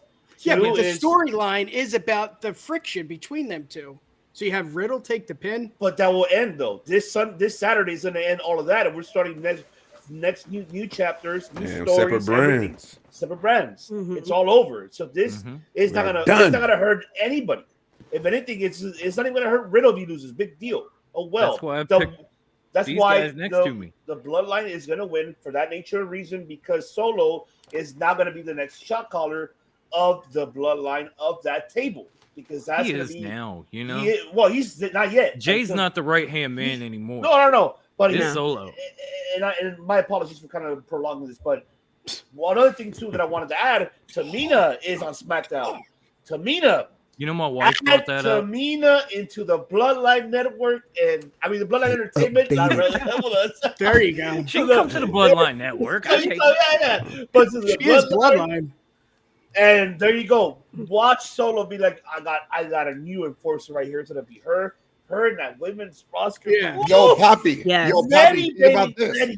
What do we think Roman's first feud will be before Bobby? The OC. Yes. What is the OC came over with? Mia Yim and Tamina. Yep. Yeah. Good call. Yeah. Yes. Exactly. I was just about to go there myself. But isn't the titles on both brands, or is that one? They don't have a tournament, Nick. They haven't announced it, but remember, yeah, they haven't done anything with that I've yet. been for the last 5 days. SmackDown tag tournaments coming down to the Usos and the Street Profits. Street Profits probably win the inaugural belts, but the OC, if the OC is mixed up with Roman, AJ, Roman, OC, Usos finals, OC win those belts. Gallows and Anderson have done nothing since being there. Let them win those belts. Super fine with Tamina. I'm sorry, TK. Glorious podcast. New show starting on the Bloodline Entertainment Network next week. Super Flying with Tamina. Oh, brother De Niro, I knew you'd come. So Tamina. Hell yeah, I would be hosting Tamina. Hell yeah. No. Underrated. I love it. Should have been a women's champion a long time ago. That's just, I digress. But I'm done. That's your favorite phrase. True. I love the I digress phrase. Yeah, we need a shirt for you. We're gonna put it on a shirt. Are we done digressing? I digress. Welcome back to the TK show. We need a shirt for Ivan that says, but I digress. And then we need another one that says, no, you're bullshit. Yes. Coming soon. But yeah. All right, Devin, what's your thoughts on this? I mean, we kind of know what your thoughts are, next. Yeah, we already know. Of course, the bloodline. Of course, the bloodline. They're gonna win this, but this win ain't nothing win is nothing but a payment extension for the Usos. Yes. All right, because you know how the tribal chief is. You're gonna be like, for now. You know how he is. So it's just gonna buy him time, a grace period. You know, so yeah. But I got the bloodline going over. Yes, we did. Yeah, buddy, we did. Yeah, we did. buddy. My man. No, but I mean, this is why this is going to be such an interesting match. So many things can happen. Yes. Ivan, you think Riddle's going to take the pin? Maybe he doesn't. I mean, where's the chemistry with KO and Sami? You got the Usos. Will the Usos win it for Roman, or will Solo have to step in again? I mean, there's just so much. This is storytelling. Yeah, I think definitely. KO might cause Riddle to get the pin. Because you know what? I see he's been getting annoyed lately. I think you're right. I think you're right. Annoyed with Riddle. So I can see that play. I can too. Right. Yeah. I think you're right. I think you're right about that. I can't wait for the watch along. I cannot wait. I mean, I feel for KO. I get annoyed by Riddle just looking at him. This motherfucker's got to roll with him. Ooh. Hey, ask Ritter because he hates him the most. Yeah. Shit, I was in the I show know. last week. Yeah. I mean, as far as with me, I'm going with the bloodline. I think the breakup of the bloodline is going to happen very slowly because we've been having this storyline with the bloodline go on for 2 years, and eventually this is going to end up with Solo having to turn on his brothers because he is aligned with Roman Reigns. This is going to go to, Jay going against Roman Reigns, and to go from there. So I feel as though we're going to have the Bloodline win, but I think we're still going to see little teasers of Solo wanting to turn on his bro, or having to decide if he should turn on his brothers, because we did kind of see that the pressure put on Solo for him to take out his brothers, and it seemed like he kind of hesitated there for a second. So I think we're going to be playing a little bit off of that, especially if Paul Heyman is ringside. We'll see Paul Heyman kind of looking over at Solo for him to do something to kind of cause them to lose the match.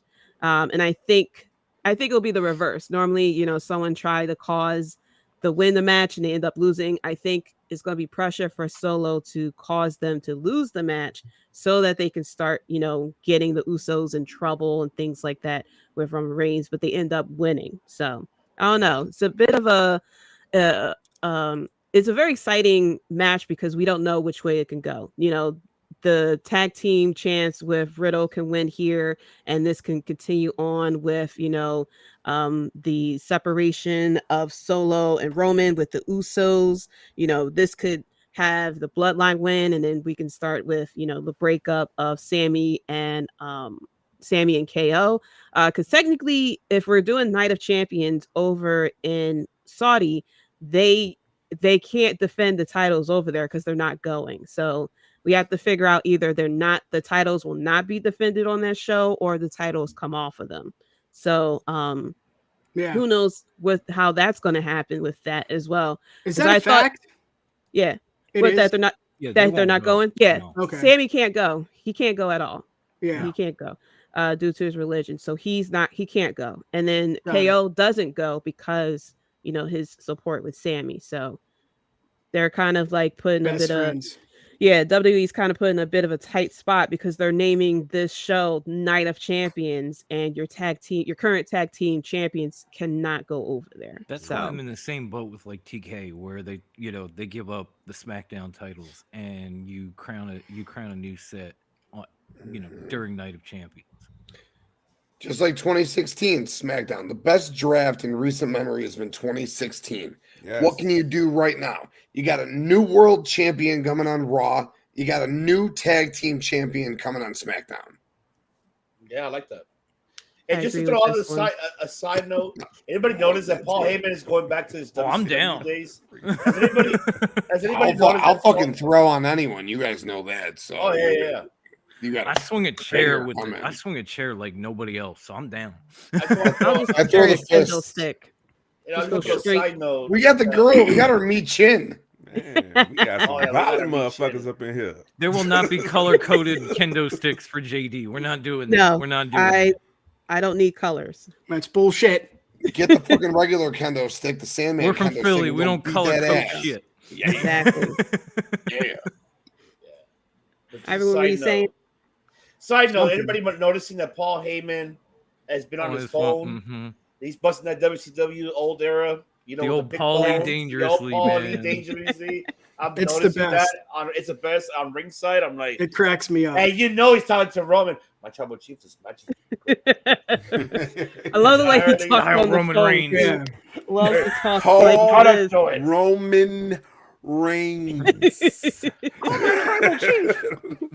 It's the best right after like a segment and he's walking away. I love it. It's just great Heyman's shit. the man. Yeah. Heyman's the man. Such good Yes, shit. it will have Dallas Cowboy stickers on it. Thank you, Factor Cat. Oh, don't bring that up. We're having a moment. Don't bring that up. Yeah. But yeah, I think this is going to be an interesting match, mainly of how this finish is going to go and where do we go from here. Is this going to lead to the breakup of the Bloodline or the breakup of the tag team champions? Who knows? So going into the next match, we have for the Women's SmackDown Championship, Rhea Ripley going against Zelina Vega. Of course, Zelina Vega going to be in Puerto Rico. Can't wait to see who she's going to cosplay as. But I know that Rhea Ripley is going to retain here. I don't think they're that crazy enough to have Rhea Ripley lose her first defense of this championship. But I can't wait to see this match anyway. I love the fact that they're trying. I like that they are really trying to convince us that Zelina Vega really does have a shot. I can't wait to see, how the crowd will react to her as well. I wouldn't mind Mommy being on top. Rhea for the win. Yes. So I can't wait to see. I can't wait to see this matchup. I'm a fan of Zelina Vega as well. I'm happy that she kind of is getting that bit of a spotlight. And I'm hoping that, she comes out of this match, at least with better momentum. Even though she is going to lose, I'm hoping that she at least has some type of momentum, that she can go with the LWO. So we'll see. Devin, what are your thoughts on this match? This is a good look for Zelina Vega. No pun intended, No good look, yeah. I mean, you're not wrong. Look at her.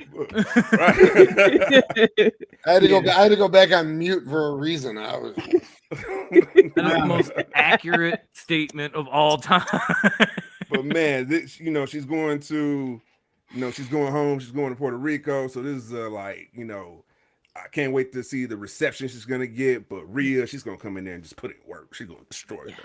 She's gonna all right, you got no chance in hell. You're gonna have a homecoming, but cool. I'm about to destroy your dreams. I'm about to give you nightmares. Rhea Ripley for the win. It is decided. Yeah, this turning into a Sami Zayn in Montreal type of situation where, it'd be nice, but we know what's going to happen. Dom, what's your thoughts on this match? Man, I know I kind of got sucked into the After Dark crowd there for a second, and I apologize, but I love Zelina Vega. I really I've loved this woman since she was on Impact as Rosita. Real talk, my very little psycho named his favorite stuffed animal after her back in the day. Nice. So I got a lot of affinity for this woman, and I'm sure she's going to get a great pop at her in her home from her home crowd, and it's going to be a good match. But Rhea's going to win. There's no way Mommy's losing it after WrestleMania at the next pay-per-view. Yes, I said it. Even if it is Zelina in Puerto Rico, it's not gonna happen. She is neck and neck with Bianca for hottest female in WWE, and I mean that in every sense of the word. Inside the ring, outside the ring, you name it, Rhea's got it. There's no way. This is beyond birth control. This is 100% Rhea wins. Sorry, Zelina. At least you got the match, and you built it well the last few weeks, and I'm sure it's going to be a big moment for you. Enjoy it, but you got no chance. Yep. Nick, what are your thoughts on this match? Just like EO, Vega's going to get a chance to shine. I can't wait to see it. It's going to be fun. It really is. But my honest opinion here is Zelina is not a worthy competitor. I mean, yes, it's in Puerto Rico. Yes, I understand that. It's going to be fun. Just like the Belair and EO match. That's going to be fun, but it's unbelievable. Rhea's going to win, hands down, and that's it. Definitely. Tim, what are your thoughts on this? Like you said, it's Rhea. It's Rhea all day long. You guys said it's a great story with Zelina. It's a beautiful story. I mean, she looks fantastic. I love when she throws that Puerto Rican LWO shirt on. It looks even better. But it's filler. We talked about it earlier with Seth. People fucking freaking out about Seth and Omos should equally be freaking out about Rhea and Zelina. Where's the story? How does it make sense? Why does Zelina Vega just get a title shot? Oh, because he's in Puerto Rico?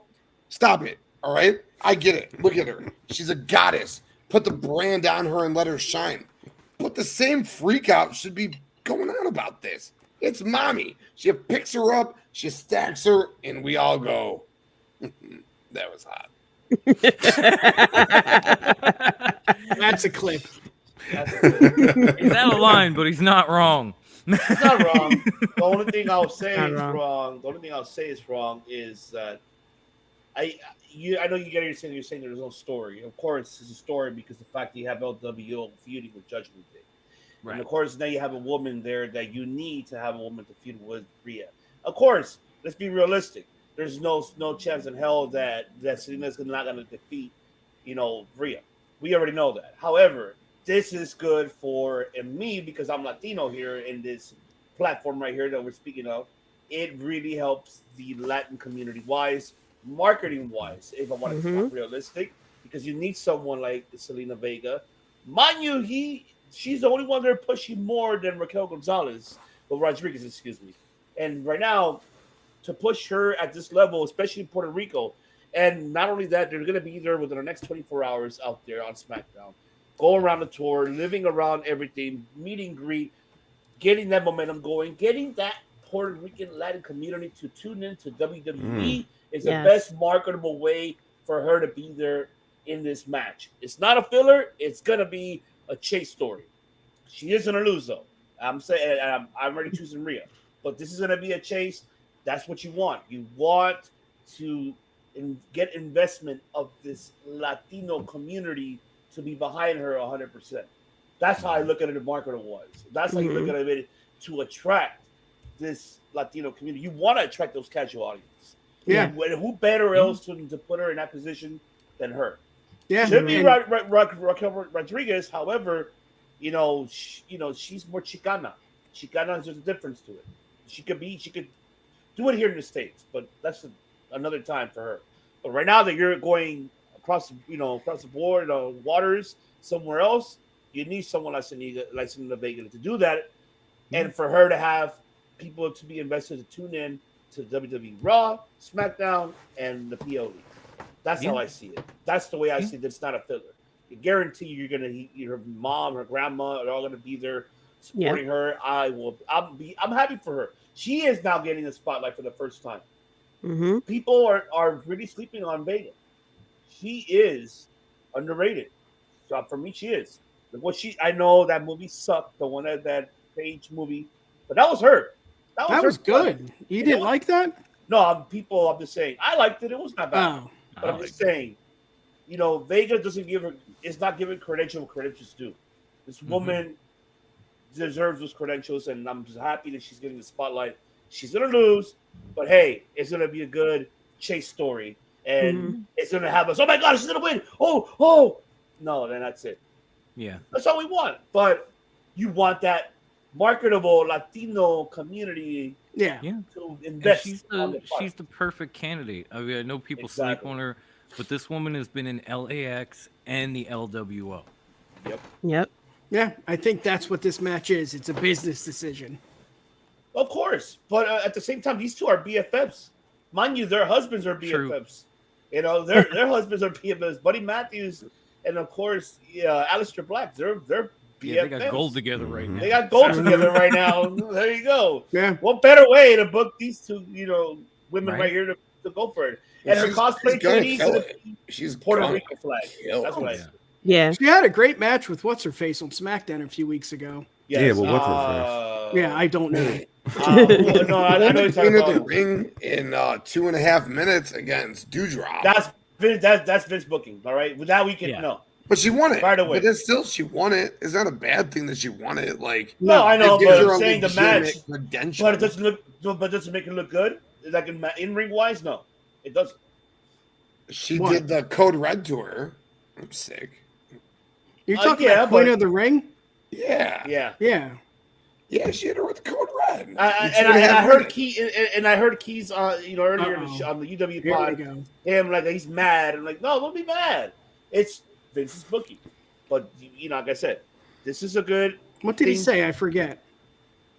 He is still upset that Zelina is still, got that win beat Doudrop. Yeah. Piper Niven.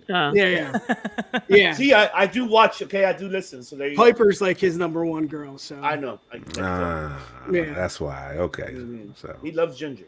Yeah. Yes. Mm-hmm. Yeah. Vega deserves this. No one's saying that. Definitely. Yeah. Yeah. I mean, so definitely deserves this. For me, it's not a filler. It's going to be She's a good the reigning chase. king, A queen good of the ring right now. Yeah, she's first queen of the ring, so it's definitely going to be a There we great go. spotlight for her. She hasn't really been spotlighted for a while, and now she's getting her time to shine. So I can't wait to see this match. I'm hoping that this is a starting point for Zelina. Yeah. That Good call. especially that we're doing the LWO, that she'll be more involved in the ring, because they've been having her as manager, with Andrade, of course, starting off, and then she was put with Legado as well. But I'm hoping that now she is more going to be in the ring, because she's talented in the ring as well. It's just that they really didn't give her a lot of feuds, singles feuds. I mean, she was in tag teams and whatnot.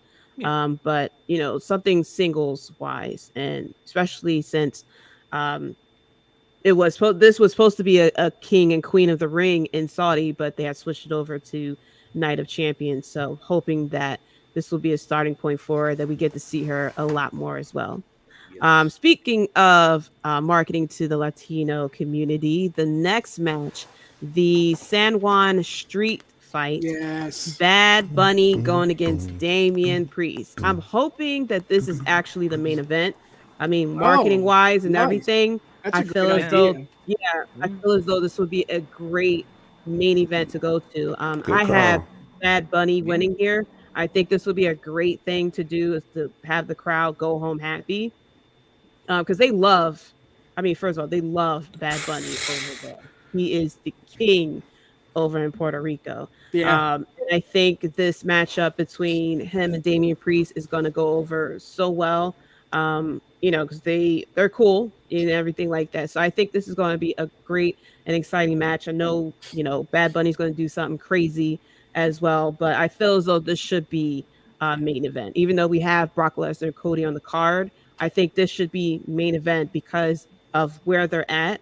And the fact that I know that this crowd is going to be beyond hype for this match right here. But I can't wait to see what goes on in this match. And I'm happy for Damian Priest. I'm a fan of his, especially from NXT, that, now he's kind of getting a spotlight to shine as well. And I'm hoping that he gets a little bit more of a spotlight as well. I mean, he was getting a spotlight with the feuds of Edge and things like that with Judgment Day. But I'm hoping this kind of sends him off to try to go after what are they on Raw? So the IC title at a certain point. Him versus Gunther would be very interesting to watch as well. But I can't wait to see what happens between these two. But I'm going to go with Bad Bunny winning here. Ivan, what are your thoughts on this match? I totally agree that it should be a main event. It makes absolute sense. The fact that you mentioned Bad Bunny is light. He's like, come on. The guy gave a free concert at a gas station in Puerto Rico on top of a rooftop. This man deserves to be a main event. And not only that, this is going to look good for Damian Priest too. Even if he loses, doesn't matter. It's going to put him over, because guess what? You're going to have Puerto Rican fans out there, the night community, be like, yeah, we're all with our heels. And this is a perfect way to do that. And this is another thing. Priest deserves as well to be a main event guy. Another underrated person that doesn't give his credit to. Punishment Martinez from Ring of Honor, damn it. This man has been the shit, and nobody gives him the credit where credit's due. And so I'm excited for this. And of course, we're gonna see a lot of brawl for alls between LWO getting involved and Judgment Day. We're gonna see that eventually. Dom is gonna get boogered as hell over there. I cannot wait. I'm excited for that, because it's gonna look. I look. One thing I will call. I have a feeling that Bad Bunny is gonna Canadian Destroyer Dom to the table on that fucking Saturday show. He's gonna just come out of nowhere, and the crowd is gonna pop like, oh my god, and lose their minds, because Dom has that heat, and I'm so happy. You know why he got that heat? Love it. You know why? I'm built differently.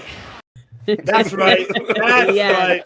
And because he did time, right, Tribal Chief? That's hold on. You ready? You know what I'm talking about? Let's get that ready. You know what he did? You think this is a game to me? I served hard time. That's right. He served hard time. Convict Dom out here. He was with TK, slappers and bangers, baby. That's what I can tell you. There we go. But yeah, it's gonna be the main event. Should be the main event because it makes sense for the event, for the community, and more for Bad Bunny because why would he sign to be a co-main event? First of all, why would he come back for a co-main event? I'll make me the main event. Yeah, I think he paid his dues. I mean, he took F5 at the Rumble for Brock Lesnar and shit. Might as well make this guy the main event guy. Screw it. But it's gonna be an entertaining. Oh yeah, Latino heat. Yes, he does. He has it. Dom has that Latino heat. Not you, Notorious DOM. Like, you're not there yet. You're almost I got there. that too. But yeah, this match is gonna be great. I see Bad Bunny winning, but it's gonna be a lot of involvement, and Dom's gonna be the one taking the most painful, falls. Priest will just he's gonna take the L, but it's gonna hurt. It's not gonna hurt him like that. He's gonna win too at the end. Nobody here loses. Everybody goes over. Bottom line. That's definitely. I mean, Dom out here proving all of us wrong, including yours truly, who didn't think he'd be able to be a good heel, couldn't see it, and now that man cannot speak in front of a live crowd. I love it. I love it. I loved it. Hell yeah. That crowd was hating. Let the hate flow through you. There you go. Yes. May the force be with you there, baby. There you go. In that. There you go. Look at the Trekkie using the Star Wars. Yeah,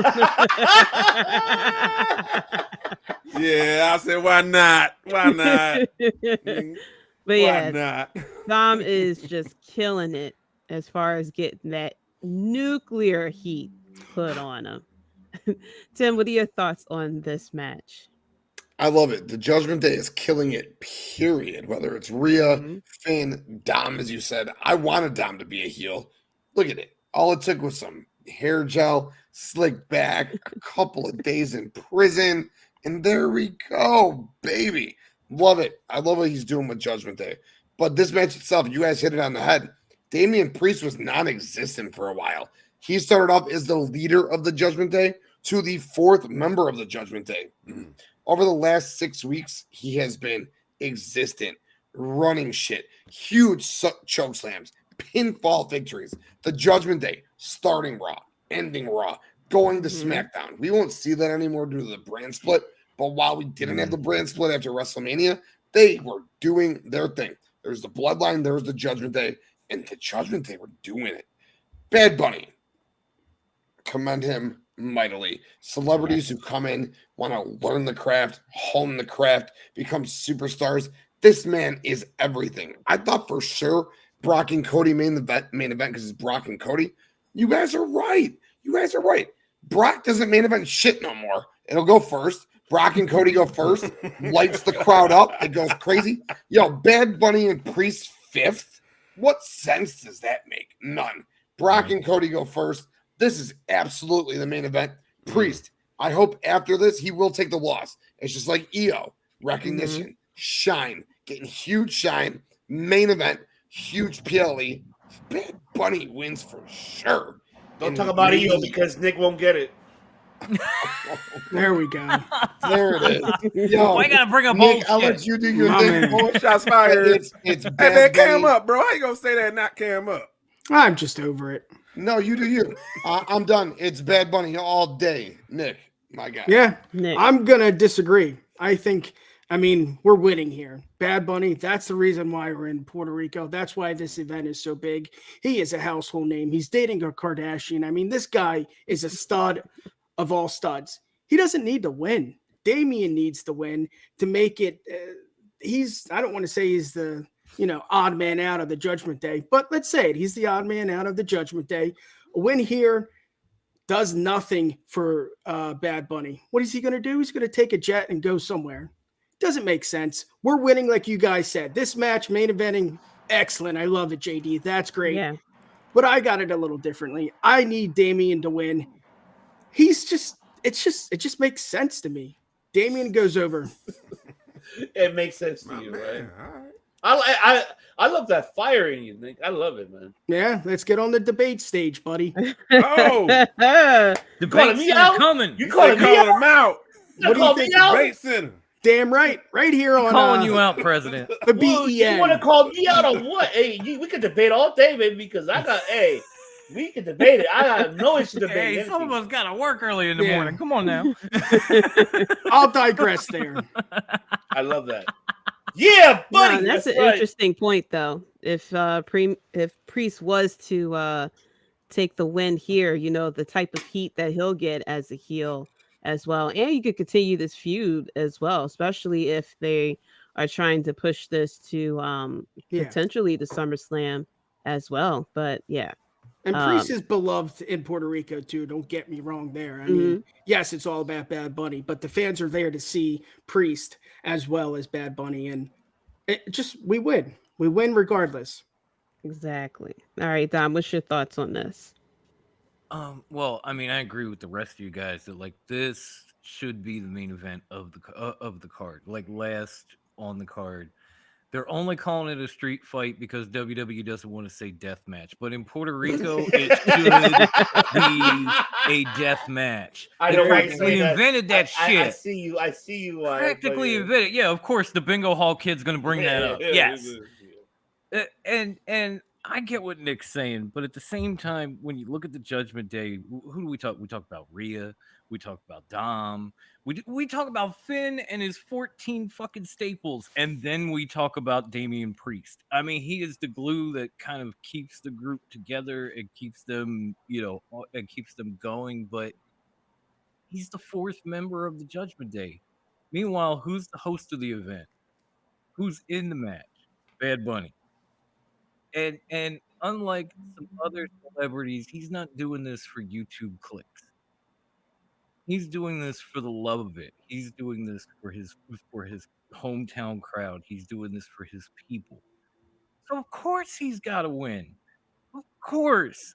He needs to win in Puerto Rico in front of all those fans that probably came to see him and are, probably pumped that Damian Priest is in it too. And I love the guy. I'm with Tom. I've been watching him and Ivan since Punishment Martinez. I think he's a tremendous talent. But it's Bad Bunny here. It's got to be. All right. Devin, what's your thoughts on this? Yeah, of course. I think everybody made excellent points about how this should be the main event, because Bad Bunny, he is king 95, maybe even 98, 90, or just 90 now, or maybe 100%. Everybody just want to see Bad Bunny. Maybe they didn't even know he's wrestling. They think he's going to perform like a concert. Right. They're like, oh, WWE, but Bad Bunny, oh, okay, he's going to perform there. Okay, cool. But he's going to actually wrestle. But hey, I can't wait for that. This is a good opportunity for Damian Priest. But I think he can actually afford a loss. So I could push back. I will push back on the point that you said that he can't afford a loss, Nick. Because I say that. Did I say that? You did say that. Yeah. He can't afford. He can't afford a loss. I got to go back. I don't remember that. I'm just saying. Yeah. I'm just saying. Well, if you did say that, however, all right. I would just say, leading up to this San Juan fight, Damian Priest has been stacking pins. So he's been building up equity. So he is prime and ready to take a loss, but still go over in a hot Puerto Rico crowd, man. It's going to be just bananas down there, bro. So yeah, so I think he'll be just okay. He'll probably just level up too as well for Damian Priest. And Bad Bunny, he's going to kill it, man. I respect his mindset, his hard work. Even when he first came into the business, that he took a break from music so he could just put everything into wrestling. So I knew he was for real. So I respect that. So yeah, I already know he's gonna kill it. So yeah, I got Bad Bunny going over. It is decided. There it is. But yeah, I'm hoping this is main event. I think this is going to be a great match. Shout out to Marcus. Yo, everyone. What's going on? Thank you for tuning in as well. But yeah, I'm hoping this is a main event, and I'm hoping that I know this match is going to tear it down. And I can't wait to see. Shout out to Bad Bunny for, big music artist, and is putting himself on the line by sitting here wrestling, and not just like wrestling cute like we see some celebrities do, but he's actually wrestling, like putting on, doing spots and taking bumps. I was shocked that, I wasn't too shocked, but I was shocked that he took that F5 from Brock Lesnar. So I can't wait to see what this match is going to turn out to be. And speaking of Brock Lesnar, we have the match of Brock Lesnar versus Mr. Adversity, Cody Rhodes.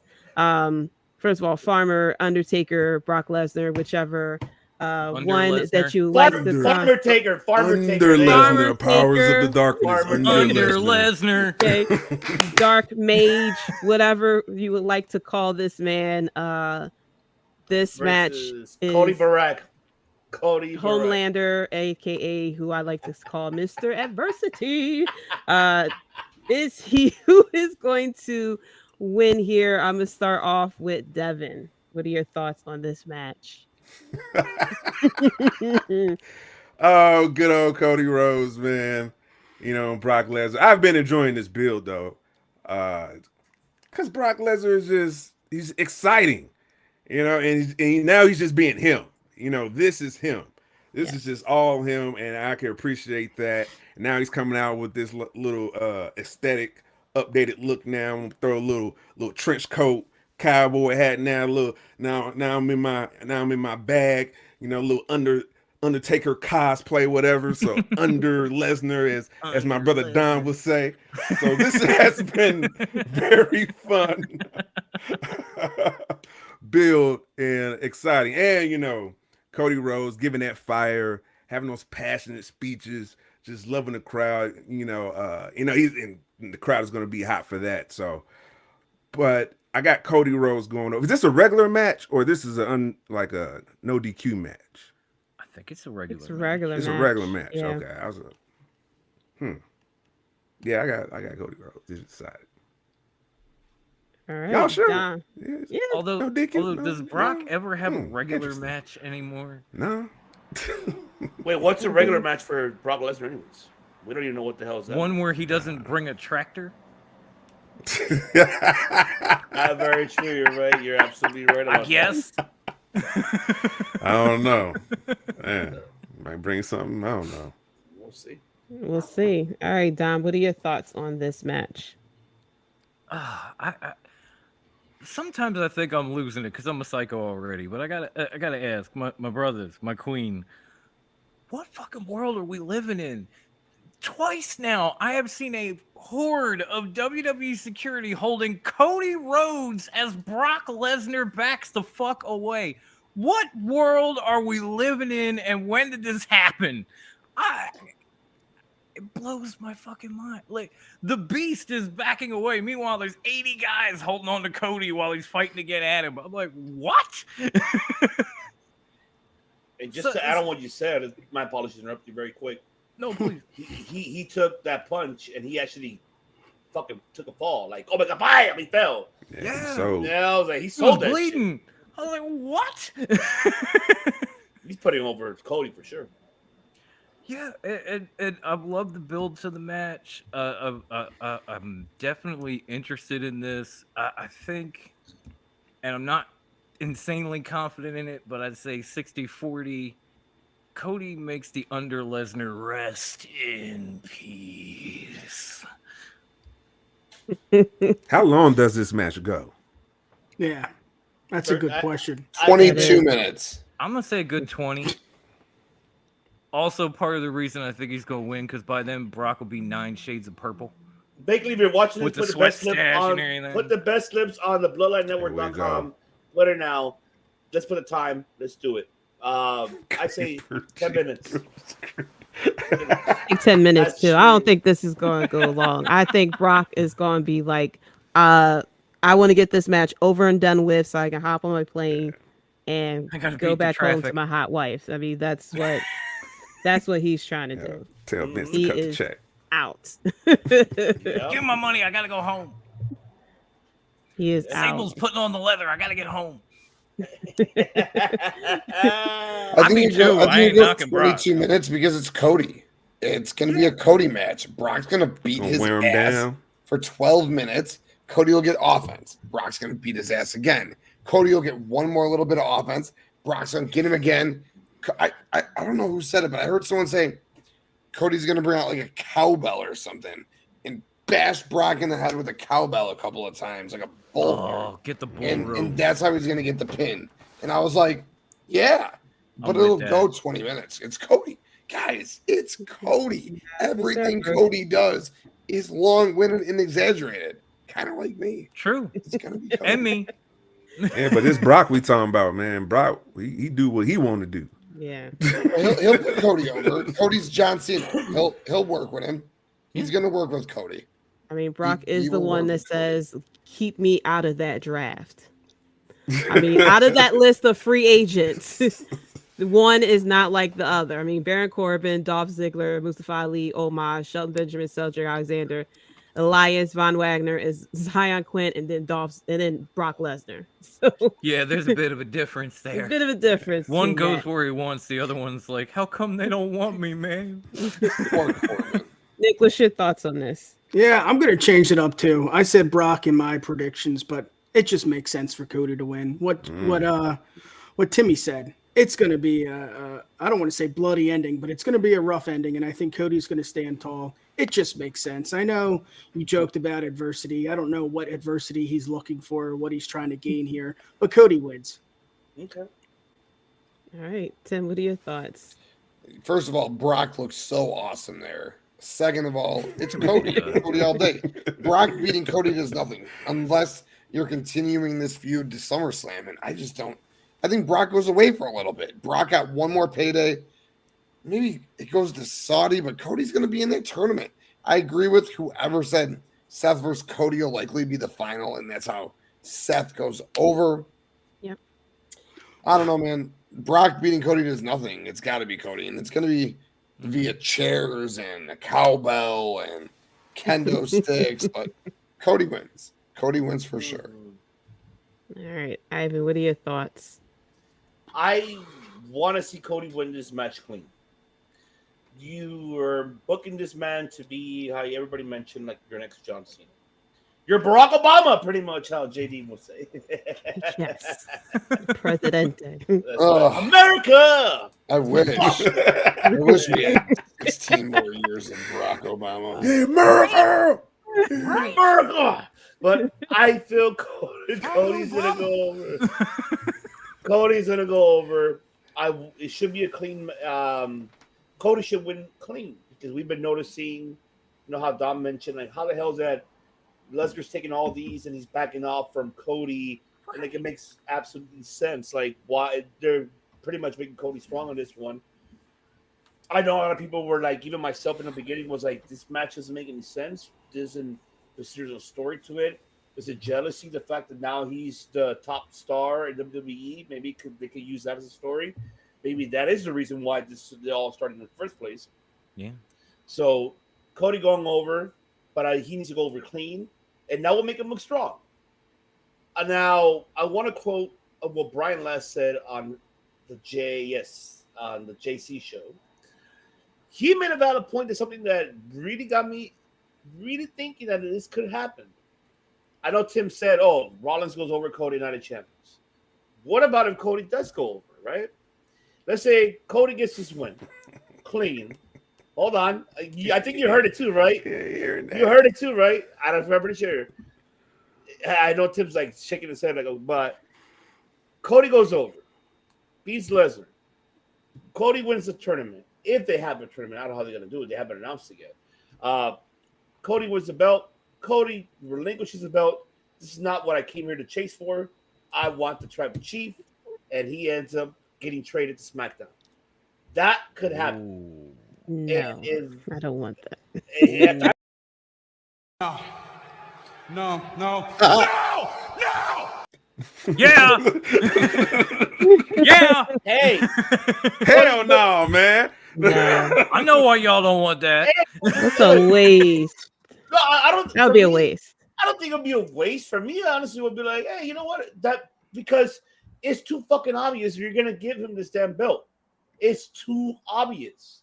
Yeah, but what's the point of giving him why is he going into the tournament if he doesn't want to go after the belt? He could easily go to Adam Pearce and just demand to be traded. No, yeah, of course, that too. Yeah, no, I'm with you on that. I was just, I am with you that on way that too. That would make more Yeah, sense. I think that would make more sense. He I'm was with you on quoting the that. guy. He didn't I'm say he just agreed. quoting the guy. I'm just saying. I'm quoting. No, I mean him. I'm talking about the guy, yeah. Yeah, Brian That's Last, fine. yeah, from Jim Cornette. Yo, can I ask a question to the panel? What if Cody Rhodes, and I don't feel like this is gonna happen. I think he's gonna win the Royal Rumble back to back, and then he's gonna beat the tribal chief at 40. But what if Cody Rhodes won the Money in the Bank and cleanly said, I'm going to fight the tribal chief at SmackDown or at SummerSlam, sorry. Is that something that you guys would be okay with? I'd rather have I'm okay with that, but I honestly rather have LA Knight. Yeah, it's a wasted opportunity. You need to book LA Knight right now. He's hot. I feel like We've if seen Seth that already. won that world He's title, hot. that would be the perfect fit for Cody. Me at that too. point. If you want to be realistic, I'm with you too, Dom. Because I said it on Sunday. You need to give Seth Rollins the belt. Oh yeah. You need a person to be marketable as Roman Reigns are. Roman Reigns is a top guy right He's now. untainted by the tribal chief. Right. And you need someone who could take, I want to say his place, but to be up to par to the tribal chief's place. You need another face of the WWE because Roman is the face of WWE. Whether you like it or not, he is. He's your face. He's your top guy. He's the top of the mountain. Yep.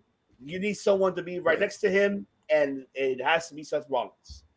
This is going to be a test for him because it is a test for behind the scenes for WWE. Okay, now we got to put the belt on this guy to see could he be capable of doing that? Could he be capable of face? Can he go to talk shows, go to morning shows? Could he do that and represent us, the company? Mm-hmm. That's where the test comes for this world heavyweight title. Cody can do that too, but it's a big test for these two main guys. I hate to say it, Drew ain't the guy. No, Gunther ain't the guy yet either. Not yet. No. The only two guys who are tested this level is Cody Rhodes and Seth Rollins. They're the only two guys. But I'd rather have Seth Rollins because he's been there. He paid his dues. He's been there for so long. And mind you, he earned it, so he deserves to have that. But then again, remember, Seth Rollins is the Joker to Roman Reigns' Batman. Mm-hmm. So sort of, only right? flip But it I mean, because Joker's the face in this case. Yeah, exactly, like that type of why. Yeah, you know what I'm saying. Robin. No, Josh, that's a great look.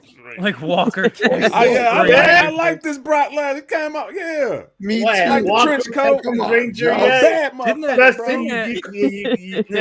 show start on like USA or Fox? Couldn't they just reboot it and put Brock Lesnar in? That's one of my OG shows, dude. Chuck Norris. I love it. Ranger. I love it. I can't remember his partner's name. I was born on Chuck Norris. I don't think anybody remembers his partner's name. But you know his partner's face, Clarence. It was Clarence. Yeah, it was Clarence. Mm-hmm. Something. But God, man, those two guys together, he was a badass. God, I loved it. That was a good Saturday. Show. Sunday, he fought a bear. He fought a fucking bear and won. Who fights a bear and wins? Hey man, don't forget it is decided. Do not forget Kung Fu. Do not forget Kung Fu. All right, Kung Fu, man. Kung Fu. Oh, Kung Fu. The legend continues. Yes. Oh, that was my shit. I would wake up every fucking weekend though just to watch the reruns too. I don't give a shit. That was awesome. Yeah. I digress. I don't with the rating. I apologize, Miss Queen. Please, I apologize. No, but yes. no. Brock Lesnar, Walker Texas Ranger reboot. It is decided. Yeah, it is decided. I'm all in on that, dude. But yeah, I got Cody winning clean. He should win clean. This better not be a stoppage match. This better not go DQ that Cody wins. we've seen this before. We've seen it when it was Cena and Lesnar at Backlash in that street fight, and of course, Cena won. He actually won because it was a street fight. He pinned Lesnar. This was Lesnar's first return back. We might see the same repeat because he's gonna lose clean. Lesnar's gonna go away. He don't give a shit. He got his paycheck. He's just gonna go away. Go back with the Butcher guys. Create another new season. Either create a new seasoning like the steaks. By the way, you should try it. It's really good. By the way, it's really actually good. And then we'll see Lesnar back at SummerSlam or something. And that's it. Yeah. But this should be a co-main event, or even though, like how Tim said, it'll be the first match. Might as well. Like this will be an opener, I think. Why? Just get it over with. Let Brock get home. Let Brock enjoy Puerto Rico. He's probably gonna go out there and go hunting, fishing. You never know. He likes that type of stuff. That's why he wants to leave early, so he can enjoy the island. Exactly. That's why he wants to go first. Mm-hmm. So that's us. My opinion. I'm actually going with Brock Lesnar here. But here's why. Here's why, though. You hate Cody? I am president of the Cody hater club. I appreciate him. Hater. I appreciate him. Like I said, listen to his theme music in the gym. He's a fire theme song and everything. But I feel as though, so this is my thinking, right? Because we're going over this. I feel like the story here is the whole adversity thing. People feel as though he needs more adversity. He feels as though he doesn't need adversity because his adversity started from when he left the company all the way until now. But to a lot of people, especially those who didn't watch him once he left the company, they feel as though adversity started when he came to WWE. I feel as though that what I think the story will be is him, losing, and then having to dig down deep and really kind of I forgot who kind of went through this type of story. Not really Daniel Bryan, but Dusty? maybe How about Dusty? Hard times? Yeah, Dusty, hard times, something like that. It's someone who is getting beat down. Because if you notice with the story between the build up between him and Brock, they were holding back Cody. They were telling Cody, "Don't do this. You're still injured. You can't do this. You'll pretty much get beat up. Don't do it." And it's Brock who's basically just standing there laughing at him.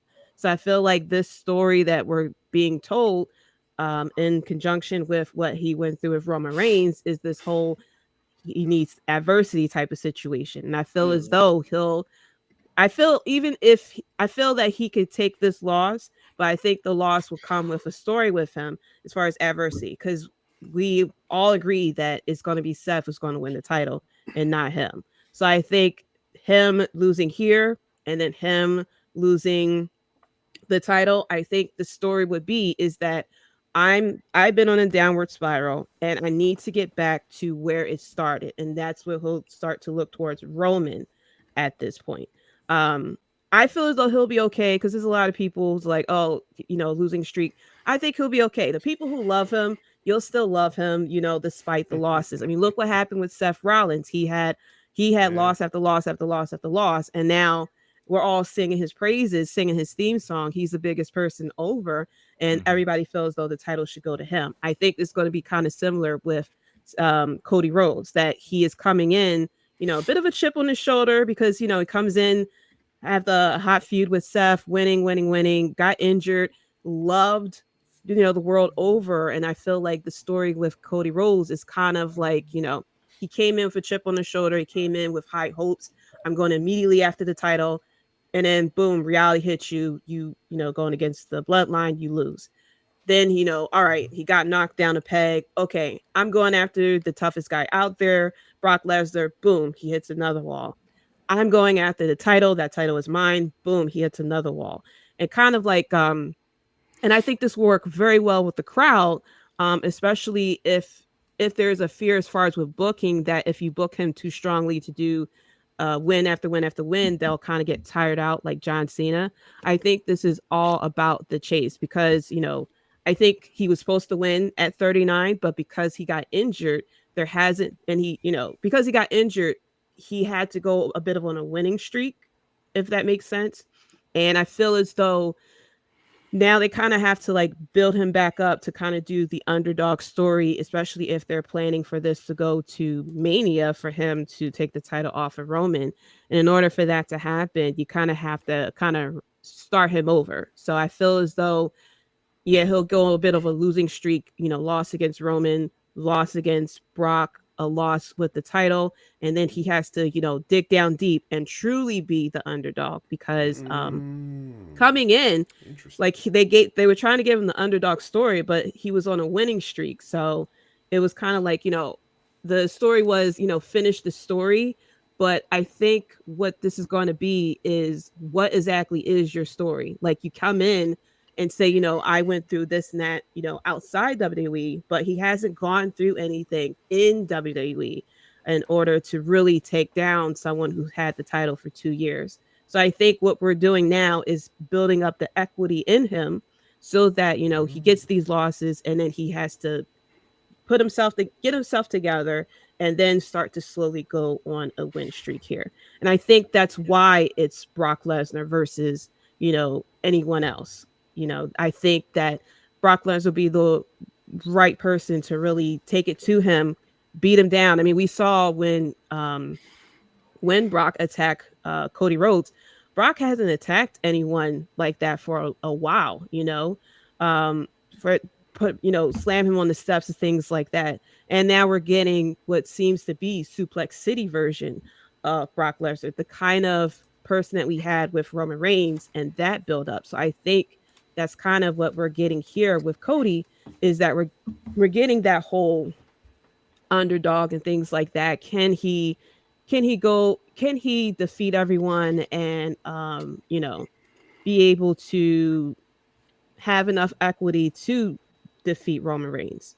Because I feel as though my concern is that if they had gave him the title at Mania 39, then I feel as though his title reign would have been short-lived as far as the support with fans.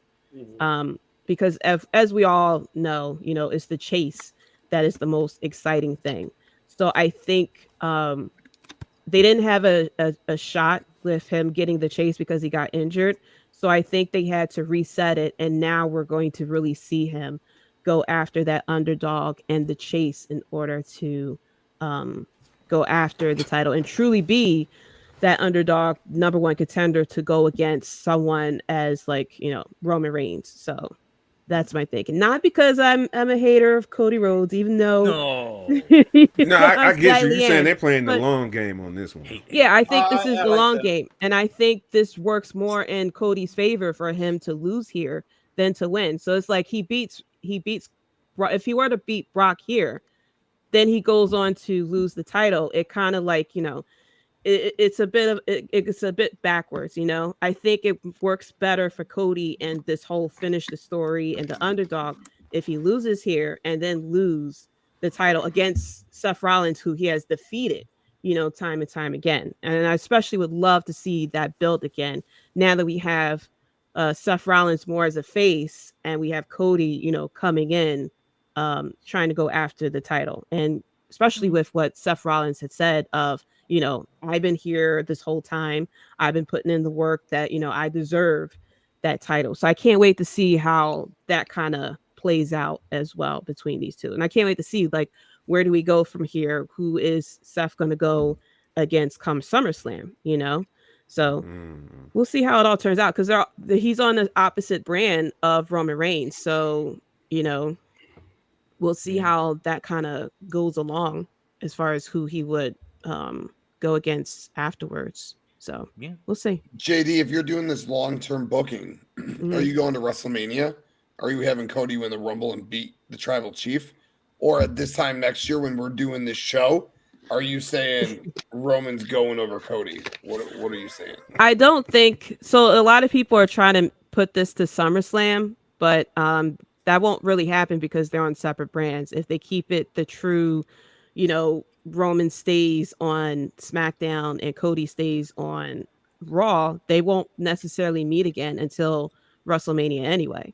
I think, I think they want the concentration as far as with Roman to be with the breakdown of the bloodline. And then with Cody, it's the whole, finish the story and the whole underdog thing. I think once he goes against Roman Reigns again, I think the story will be, when I first fought you, I underestimated who you were. And, I wasn't, even though I was at the top of my game, I'm a better person now than what I was. And it'll be kind of not really a reversal, but we'll see Roman Reigns not exactly at the top of his game at that point, because at that point the bloodline would have, broken up at that point. That's why I feel. Sorry, Devin. But I think at that point the bloodline would be broken up.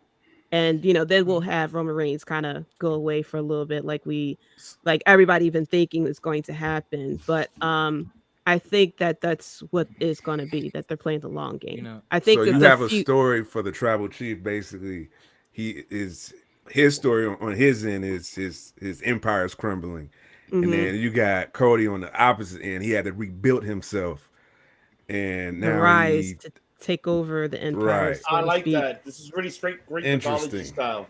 Especially if you're gonna have it at Philly, it'll be the perfect way to kind of bring that all together, because we all love the Rocky story over here. But I think the interesting fact that we have them separated on the brands, and it seems like because now because Raw is getting its own title, that it seems like Triple H is going to kind of stick to the separate brands here, especially that we got free agents, possibly bouncing.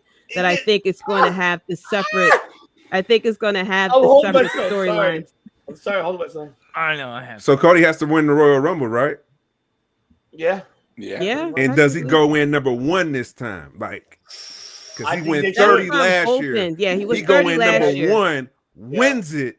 Holy shit. Back-to-back Royal Rumble wins. That's hard. Austin did it. It's gonna be hard. Austin did it. Or you can if you don't want to do that, and if you want to have the Royal Rumble winner to go after whoever's the Raw champion at that time, you can do an elimination chamber for the number 1 contender and have Cody beat that as well. If you don't want to do the back-to-back Royal Rumbles, but he has to. Even though he doesn't like the fact that he has to do the whole adversity thing. Technically, you have to do the adversity thing because people wanted you to win the title in your 4th match, 4th or 5th match, however many matches he had. And I think this time around, I think it's going to feel more proper, and you'll have I think he'll be fine, because people were concerned of him losing, that he'll kind of lose his momentum, but I think Cody Rhodes is really good as a babyface, and I think a losing streak works more in his favor, because I think he can work with that and really turn it around as far as underdog. I mean, look how he did against when he was going against Brody Lee. Oh yeah, as popular Brody Lee was as TNT champion, Cody Rhodes was great as that underdog, even though he was winning. Before that feud, he was great as the underdog, and selling it for him to try to get that win back from Brody Lee. So I think I think it'll play a little bit the same way, that we'll see the 2 main storylines of Cody, getting back up and building himself up, and we'll see, with Seth Rollins as well. But I think they need something else besides the bloodline, and I think that's why they had the bloodline all in one show, to kind of give some, kind of put that concentration, because that is something that was hurting WWE, because they had this one big storyline that took over Raw and SmackDown. It didn't help a lot of other people, so it kind of put people to the side. So I think with this separation with the brands, we'll see 2 main storylines, a reason not only to tune into SmackDown, but a reason to tune in to Raw as well, because they got 3 hours to keep us tuned in for, and they got to make it work for the fans. So I think if you have this whole underdog story with Cody, because he has a lot of people that he can mix it up with. It's the Miz, the Judgment Day is over there.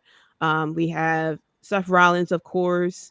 We have I don't know what they're going to do with the call-ups like Odyssey Jones, for example, Bronson Reed, Drew McIntyre. We could have something fun with them as well. We have Apollo Crews back up there. We got Imperium as well. We got Jaydee over there as well. So they can make it work if they can. But I think we'll see two storylines going side by side and then eventually coming together at WrestleMania.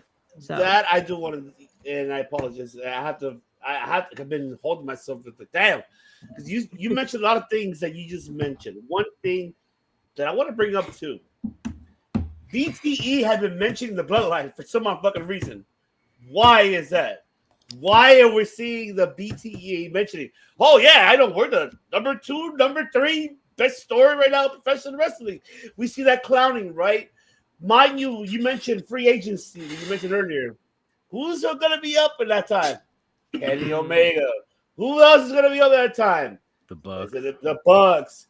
I mean, and look, as much as I know I'm fantasy booking and I know I'm going over stepping the line, but mark my word on this. It's going to happen at 40. Yes, you're hired. Yes, you are. We got her. Mark my word, Tony Khan, as much as he can talk all that bullshit, he's gonna have no choice to work with WWE. Because one, you got the Endeavor joint with Dana White. Dana White is good friends with Tony Khan, and so of course Dana White and Tony Khan, they talk a lot. So you're gonna have Paul Levesque get involved. Vince is gonna be there regardless. Who cares? Who gives a shit about Vince? But Paul Levesque create him. I don't give a fuck about it. But it's gonna be more Paul Levesque. Let's just work together. Like, yeah, fuck you, fuck me, and let's fuck each other. Who cares? Let's just do something good for 40. There you go. You have to do 40. You have the Elite behind Cody Rhodes heading to 40 along against the Bloodline, because they've been mentioning on their fucking Twitter. They've been mentioning all these cryptic messages. They want to retire by beating the Bloodline's record. And it's proven given right there. So this is more of a cryptic message that we're seeing. We might see the Elite WrestleMania 40, the Bloodline Elite. It might happen. This might happen because of that reason. No, it makes sense what you said, JD. You're on point. Everything what you said. It makes sense. I don't mean to cut you off. I don't think it's going to happen. I know I'm fantasy booking, but damn, no, I know it's fantasy booking and the free agency. Don't care for me, man. They are free agents, and I always said, "Oh, you're right. Here we go. Kenny Here Omega. we go. Kenny Omega can never be a legit superstar unless he does it on the WWE big screen. Sure, now AEW was created. He did it in America, kind of. We kind of got the New Japan Kenny Omega. But at the end of the day, if you don't do it at WrestleMania, have you ever done it? If you never have wrestled at WrestleMania, are you a real superstar? You got to wrestle at WrestleMania. But at the end of the day, Kenny Omega ain't shit compared to Seth Rollins. He ain't shit compared to AJ Styles. We're not comparing him to them. But no, I know you're not comparing them. But this is what I'm saying. Triple H isn't going to bring these guys in and be like, I'm going to put you with Cody Rhodes. Cody left the fucking AEW because he didn't want to work with these guys anymore. So now, sure, they rekindled their friendship. All right, fine. But Triple H isn't going to bring these guys in and be like, I'm going to have you in the biggest story with the Bloodline. As supporters, so they can be behind them supporters. They don't have to be in matches. They can be there behind it, like, oh, hey, you know what? We're in support. I just think that we don't need any more of that flippity flop bullshit in WWE. And the Elite, you remember, I didn't like Cody Rhodes in AEW, and I don't particularly like the Elite in AEW. So they can take their bullshit and bring it to WWE, and AEW's product will be better. And I'm more than fine with it. They don't do ratings. They don't do ratings. So I'd love to see what they do in WWE, because they don't do ratings in AEW. When they're on TV, the ratings dip. And I don't see Triple H wanting to do shit with those guys. I'm just saying, I'm speaking about the supporting cast. Thank you for tuning in. That's what I'm talking about. I'm not talking about them getting involved in matches. Maybe so. I don't know, because this is something that we're talking about. Well, we don't know what's gonna happen next year. We don't know that yet. No, we do not know that. I'm just saying fantasy booking style. I'm not disagreeing with what you're saying, Tim, but hey. I'd love to see the Elite in WWE, my brother. I would love to see it because but why are we getting Kenny this, Omega this does message? WrestleMania, and that means maybe he could be a GOAT. Maybe he could be that guy that we all. Hey, brothers, let's just table this discussion. That seemed like debate center right there. My bad. Yeah, that's some my debate. bad. My bad. I thought it was nice and casual. My bad. No. It was nice and casual, but it just kept going like a rabbit hole. Yeah. Like, you're good. We're good. My bad. My bad. Yeah. I don't see them. I don't see them working together because TK has beef with Nick Khan, as we keep seeing. So I don't think we're going to see it. I think if we see the Elite in WWE, it's because they actually signed with them. So, but yeah, I think, like I said, I think this is just going to lead on to the whole underdog story here. And like I said, I think a loss for Cody may work better in his favor long term than a win and then losing the title against Seth Rollins, who he has beaten before. So, but yeah, so that's the predictions. Any final thoughts? Let's go around the room. Devin, what are your final thoughts for Backlash? I'm excited for this premium live event in San Juan in Puerto Rico. Pay-per-view. Premium live event. I'm not paying for this.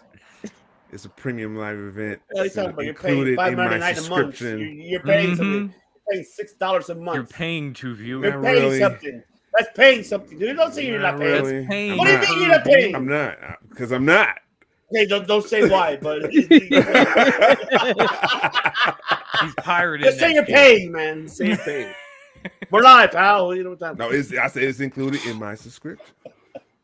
Gotta pay attention to the words I'm saying. Paid. But anyway, I'm excited. I can't wait to see what the weather's gonna be down there. You know, I'm excited for the kickoff show. So yeah, this is gonna be a nice match. Can't wait to see how loud the crowd is gonna be.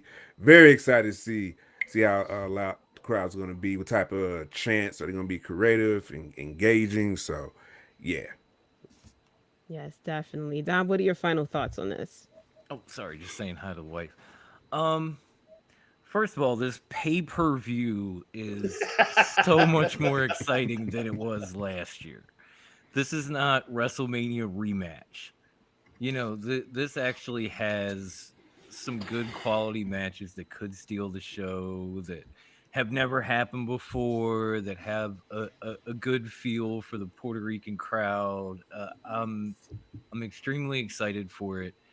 And to go back, I think Jaydee touched on it a little bit. I think the story here with these two people is, you know, Brock has no clue what Cody went through before he got back here. So all he knows that he opened a Mania that Cody main evented on. And he thinks this dude is not ready, which is why Cody was screaming at him Monday, "Make me earn it," while being held back. I think that's really the story here. I don't know if we're going to go any deeper than that, if this is going to be another hard times, but I'm interested to see where it goes, along with a few other things on this. And I'm actually excited for Backlash, which is not something I said in a long fucking time. Like, not even just last year. Like, really, we're doing it? Really? Okay, fine. We're still doing this pay-per-view? Whatever, I'll turn it. Didn't this one have the greatest match ever with Edge and Randy Orton? Wasn't that shit on Backlash? Yes. Yeah, like there have been Backlash. Yes. There have been some stinkers at this. Yeah. Right? There have been some stinkers at this pay-per-view, but this one actually looks pretty good. I'm excited. I'm again glad that I'll be doing the kickoff show for this event, and then I'll be joining the watch along later on. So everybody tune into that shit. It's gonna be a great night. I'm looking forward to it. Let's fucking go. All right, Nick, what are your final thoughts for this I'm live event? There we go. I'm stoked, man. I'm really excited. Not only because we're going to be watching it right here on the Bloodline Entertainment Network together, but just the whole feel. I mean, Bad Bunny, it's a big deal. Again, I think maybe not we, but I think a lot of people are underestimating how big Bad Bunny is, and it's going to show tomorrow night. This is going to be great. Every match on the card is going to be entertaining. Maybe it doesn't make sense, but it doesn't have to, because it's the feel, it's the atmosphere, it's the crowd, it's Puerto Rico, it's everything. It's everything. That's what it's about. It's about there you go. It's about the event. Damn, that's sexy. Yep. It's about the event, and I can't wait. Right here tomorrow on the Bloodline Entertainment Network. Oh, that's right. You're on Eastern time. Mm-hmm. He sure is. Oh yeah, it is midnight. Okay. Yes. Forgot. Today. No. Tomorrow. One more minute. One more minute. We got 1 more minute. Close enough. 24 hours, 1 minute, Daddy. Right here on the Bloodline Entertainment Network. What's your final thoughts? My final thoughts are this. The show's going to be a hell of a lot of fun. And come to the Bloodline Entertainment Network, 7 p.m. Central Standard Time, right here. And when you do, hit the like and hit that subscribe button. I'm not going to be here, but it doesn't fucking matter. God, my boys and my sister, the leader of this show tonight, are going to be there doing their thing. So just be here. That's it. Just be here. Be here. You're here in our hearts. What's on about? Be here, right here on the Bloodline Entertainment Network. El corazón, cabrón. Let him say it. It's sexy. Sorry, it gives me Spanish. All right, Ivan, what's your final thoughts on this? Woo! What can I say? This is going to be very exciting. The way how we discuss it tonight, and it's really, we haven't been excited for Aftermath WrestleMania for quite some time, and now that this is really exciting for us, and mind you, it's not WrestleMania Backlash. It's Backlash all over again. Mm-hmm. That's the beauty of it, that we are invested and we're intrigued of the stories, and knowing that this is going to be the final chapters of these stories, and starting that Monday, we're getting new ones. So it's fantastic. Right now, WWE, as we speak, still number one. Sorry, AEW fans. You guys are number two. WWE is number one. Accept it, believe that, and acknowledge that, because no matter what, these stories are happening, coming up. They're ending this chapter Saturday, Sunday, and Monday coming the new ones. So I'm stoked. I'm happy to see. I hope besides our tribal chief over there, acknowledging the tribal chief. But still, stay tuned here on Saturday, because we're going to have Dom. Of course, he's going to be doing the kickoff show. And right after that, the watch along here on the Bloodline Entertainment Network. It's going to be a banger after banger after banger here. Oh, so much. That's right. There you go. That's right. Let me chest, baby. And let's hope that Nick. Let's hope that Nick gets it, and he does not fucking say that he does not get it. Can we just please? Can we please? Please, yes. Nick, can you get it? I love got you, it. Nick. We need you to get it. Okay. I got it, buddy. Get it. Yeah, buddy. That's what we love you, man. You're the man. Buddy. I love Nick so much. I love Nick deeply. Just so you know. Just throwing that out there. Put the ones up for Nick. There you go, baby. There we go. There we go. There we Yes. go. But yeah, my final thoughts. And Tom. Yes. My final thoughts. I think this is going to be an exciting pay-per-view. I think some of the matches here, I think, will be pretty exciting. I think Seth and Omos can be exciting. Of course, that U.S. title match, actually all the title matches, I think, are going to end up being pretty good. Can't wait to see how this match here kind of goes. So I went for Brock Lesnar. Some people went for Cody as well. Of course, we got Bad Bunny and Damian Priest, and I can't wait to hear that crowd. They haven't had a pay-per-view down there, I think, since 2005 or something like that. Correct. So I hope that they're loud and proud.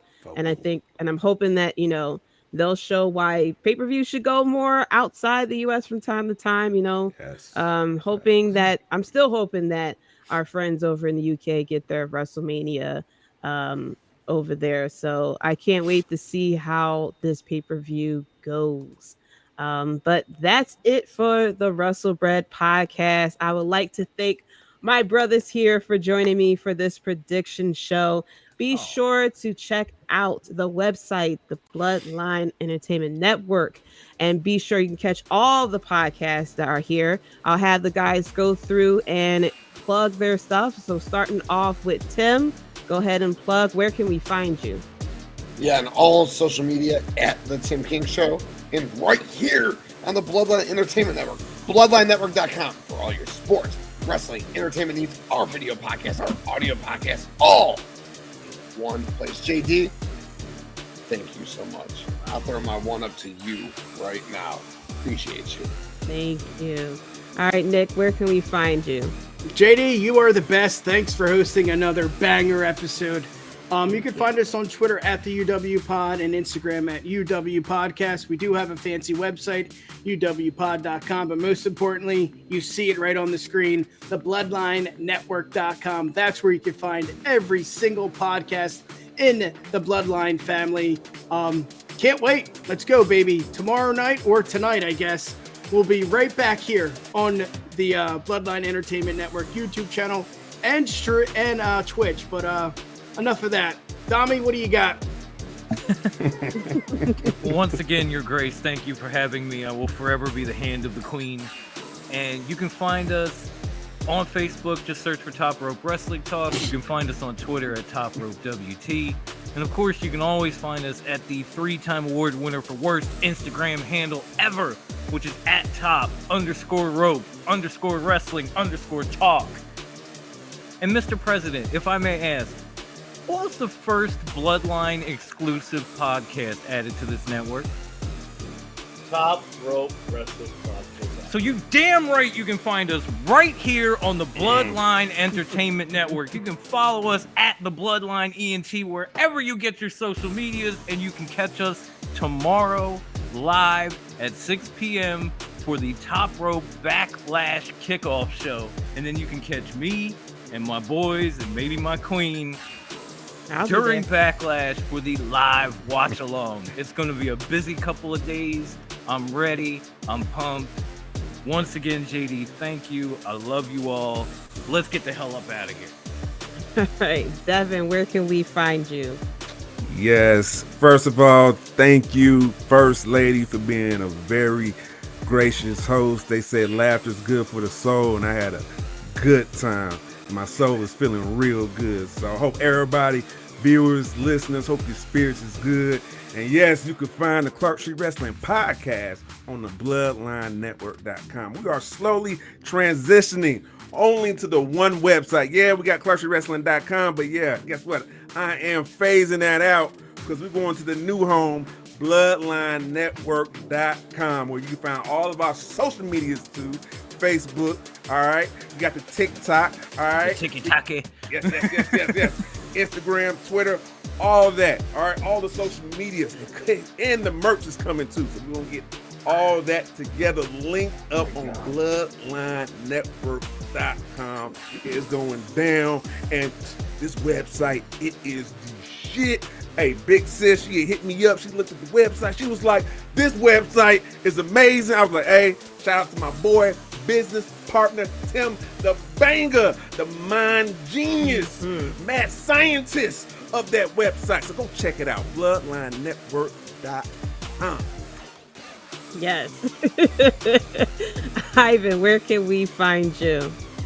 Oh, of course, you can find me as well here on the Bloodline Entertainment Network, as well on the YouTube channel, on Twitch. Don't forget all your Twitch, followers, subscribe.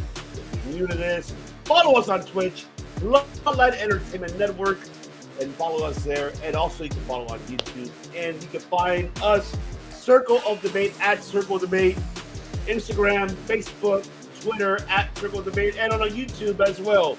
And this Sunday will be our 3-year anniversary for Circle Debate. Stay tuned for our 3-year anniversary will be happening at 3 o'clock Eastern Time, 2 o'clock Central, 1 o'clock Pacific Standard Time on Sunday. And we'll be there celebrating the 3-year anniversary and revelation of a new logo, which is not an upgraded logo, but you'll see what I'm talking about. You'll know what it is. But and stay tuned for that. And also tomorrow, here on the Bloodline Entertainment Network after SmackDown is over. Stay tuned here at 10 o'clock Eastern, 9 o'clock Central, 7 o'clock Pacific. New Japan and Weekly Show will be here, back in action with Vega. Hopefully TK will join us as we will be recapping New Japan Wrestling Zone Taku 2023. Stay tuned for that. Coming up tomorrow. And what we got for you, ladies and gentlemen, don't forget the wrestling right here, the Bloodline Entertainment Network. Don't just podcast, we make history. Yes. Yes. And for me, I'm Jaydee, the first effing lady. You can find me on Twitter at JDC137. You can find the podcast also at Wrestlebread. You can click the links in the bio for the Instagram, the Facebook, the YouTube channel, and the TikTok as well. You can catch me live every Thursday at 9 EST, live only on the Bloodline Entertainment Network. Be sure to check out the website as well, bloodlinenetwork.com. You can catch all of us on there and even more. You can catch other podcasts like Cage My IQ. You can catch Out of Here, Raw Dogging with De Niro, Roto Slappers, the Broadcast Podcast, the Debate Center as well, because there's a couple of debates that popped off here that may be on there as well. And also coming May 9th, a new show, The Director's Cut. Be sure to check that out as well. Put your ones in the chat. Be sure to acknowledge us. Make sure you like, punch that subscribe button as well, and be sure to catch us daily. All right, 7 days a week. There is something new always on here. Check out the website. Like I said, you can catch everything on there. We talk more than wrestling as well. You can catch us tomorrow because we're in Friday. We're over here in the East Coast. We already in Friday, but you can catch us on Saturday with the watch along for Backlash as well. You can catch me and my brothers here as well. If you're not throwing a party or anything, you want to chat with someone, hey, come and hop in the chat. We'll talk it over with you, okay? And let us know your thoughts and everything. And thank you so much. First of all, thank you to my brothers here for hopping on here and giving your predictions. It's been a great time as well. Can't wait for our watch along. And to all those watching, especially our chat that's been popping off all night. Okay, shout out to everyone in the chat. Thank you so much for tuning in and making it lively. We put the ones up for you guys as well. Thank you to everyone listening and even the people who are watching this on replay. All right, thank you so much for tuning in. And until next time, guys, peace. You're listening to the Wrestlebread Podcast.